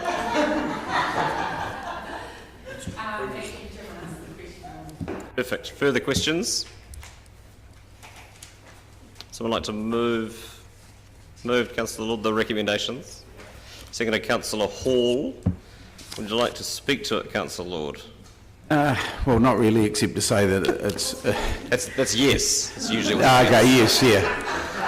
Well, simply, look, I'm happy to move the recommendations. I guess we went into this year putting a budget in place that we knew would probably be a negative budget. We've actually not as bad a position as we thought, but that is partly due to the fact that we're not borrowing and spending our capital work. So I just hope that that won't be an attitude that holds us back to be positive cash flow. So I'm just hoping that we can get on and spend some capital work so that we don't end up going down the same hole that many other companies have. Councillor O'Malley. To follow up on Councillor Lord's words, basically this tendency to not meet the capital expenditure budget has been repeated year after year, and it does relate to what we plan on doing. I'm speaking really to what we're going to be doing next year, setting the 10-year budgets, because our ability to deliver may in fact be the rate limiting component. So it is good to hear from the Chief Executive that in fact with the internal activities that might be rate limiting are being looked at right now, and I would hope that by the time we get back to the budget we'll know whether that's people or systems that are causing that. Thank you. The right of reply. I'll put the motion. All those in favour? Those against? That's agreed. Item 19, the Regulatory Subcommittee recommendations on submissions to the proposed Trade Waste Bylaw 2020 and proposed Stormwater Quality Bylaw 2020. Catchy. I anticipated that. Councillor Wiley will move and speak to the recommendations in speaking to the report. I have a question of clarification from Ms Sullivan, potentially. So that the options available to us at this point are effectively adopt the recommendations put forward by the subcommittee or send it back to the subcommittee to try again. Yes, correct. Thank you. Okay. Is there a seconder? Seconded, Councillor Raddick, thank you. Councillor Wiley.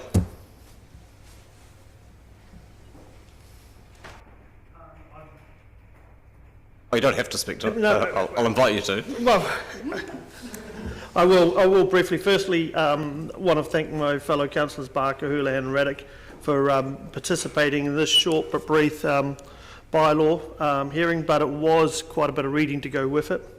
Tom Dwyer and his team did an excellent job of presenting the story to us. I think the frustration that we expressed as a committee was the fact that even though the DCC went out and the team went out and sent over 1,000 bits of information trying to contact people that should be part of this process, and we only actually got 4 submissions, was pretty frustrating. And we had one submission in person. But all in all, there was a lot here to basically go through. Yeah, there are quite a few impacts for the community, but the key thing is, it is about regulating the discharge of the trade waste to the wastewater system and to regulating the quality of stormwater discharge to our stormwater system. And this is about improving our environment, and that's what we came to. Thank you. Councillor Raddick. Yes, I would also like to compliment Mr Dwyer, because as a committee we had quite a bit to consider. There was quite a significant submitter, and we're there in person, and so thanks to the support of the council team we were able to cover all the issues, get really good expert feedback and make the good decision. Thank you. Further speakers? Councillor Wiley, your right of reply. I'll put the motion. All those in favour? Those against? That's agreed. Item 20, review of dangerous and insanitary buildings policy. Mr Pickford and Mr Henderson.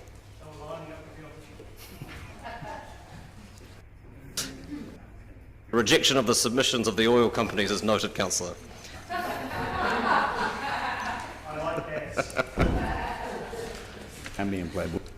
Welcome.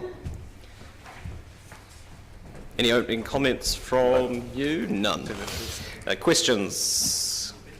Thank you. Any questions? It's been, Councillor Benson-Pope. Your Worship, just a question in respect of the reach of what might come out of the consultation, much more as a process. Is there any likelihood there will be changes that will give you capacity to deal with the demolition by neglect scenario that constantly frustrates us?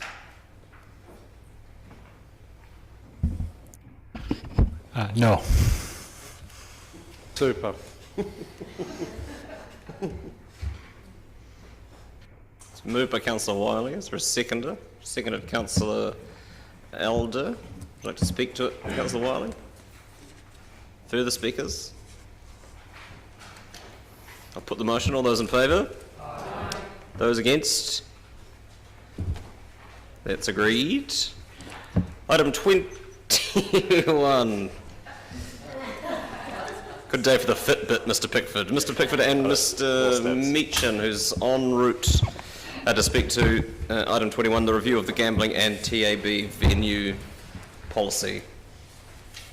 You happy to take questions? Yes. Thank you. Questions? Thank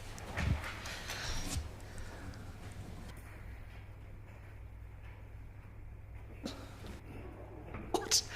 Councillor Elder? Has a question, and I note on page 163 of the report the sinking lid policy is working really well, and it's outstanding, its results. I have a question around actually online gambling and what has been done in that space, and I was just wanting to ask you, that is another gamut, another area, but indeed it has consequences for our community. So can you comment on that? It is outside the scope of the gambling and TAB venue policy, however. So yes, I do realise that. I don't know how relevant it is to the paper asking us to review our gambling and TAB venue policy. As the Mayor says, it's outside the scope of this work. It's a concern, obviously a wider social concern, but it's outside the scope of this work. So if we were wanting to make any impact on that, then we would have to put another motion or say, do another piece of work and submit to central government on such a thing, maybe. This policy and this piece of work cannot include online gambling. No. It's another issue that we may have to address at another time. Other questions? It's been moved by Councillor Wiley. Is there a seconder? Seconded Councillor Staines. Thank you. Should I speak to it, Councillor? Further speakers? Right. Being none, I'll put it. All those in favour? Those against? That's agreed. Item 22, warrant cards. Ms Graham will speak to the report or take questions on it, which seems more likely. Moved by Councillor Staines. Thank you. Any questions? It's been seconded by Councillor Walker. No questions. Oh, Councillor O'Malley. Mentioned over the years that we should be thinking about warranting ranges for some of our outcomes in natural places. Are we considering that at all?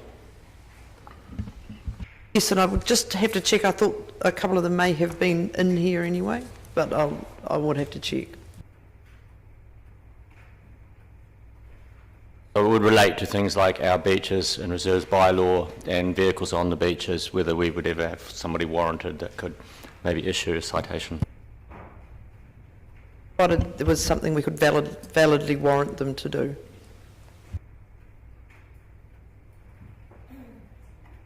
Councillor Reddick.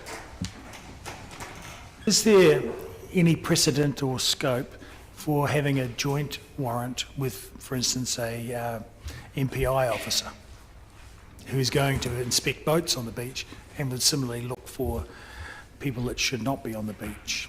Is there any scope for that? I don't know the answer to that. Sorry, Councillor, I'd have to follow up. Councillor Staines, do you wish to speak to your resolution? Further speakers? I'll put it. All those in favour? Those against?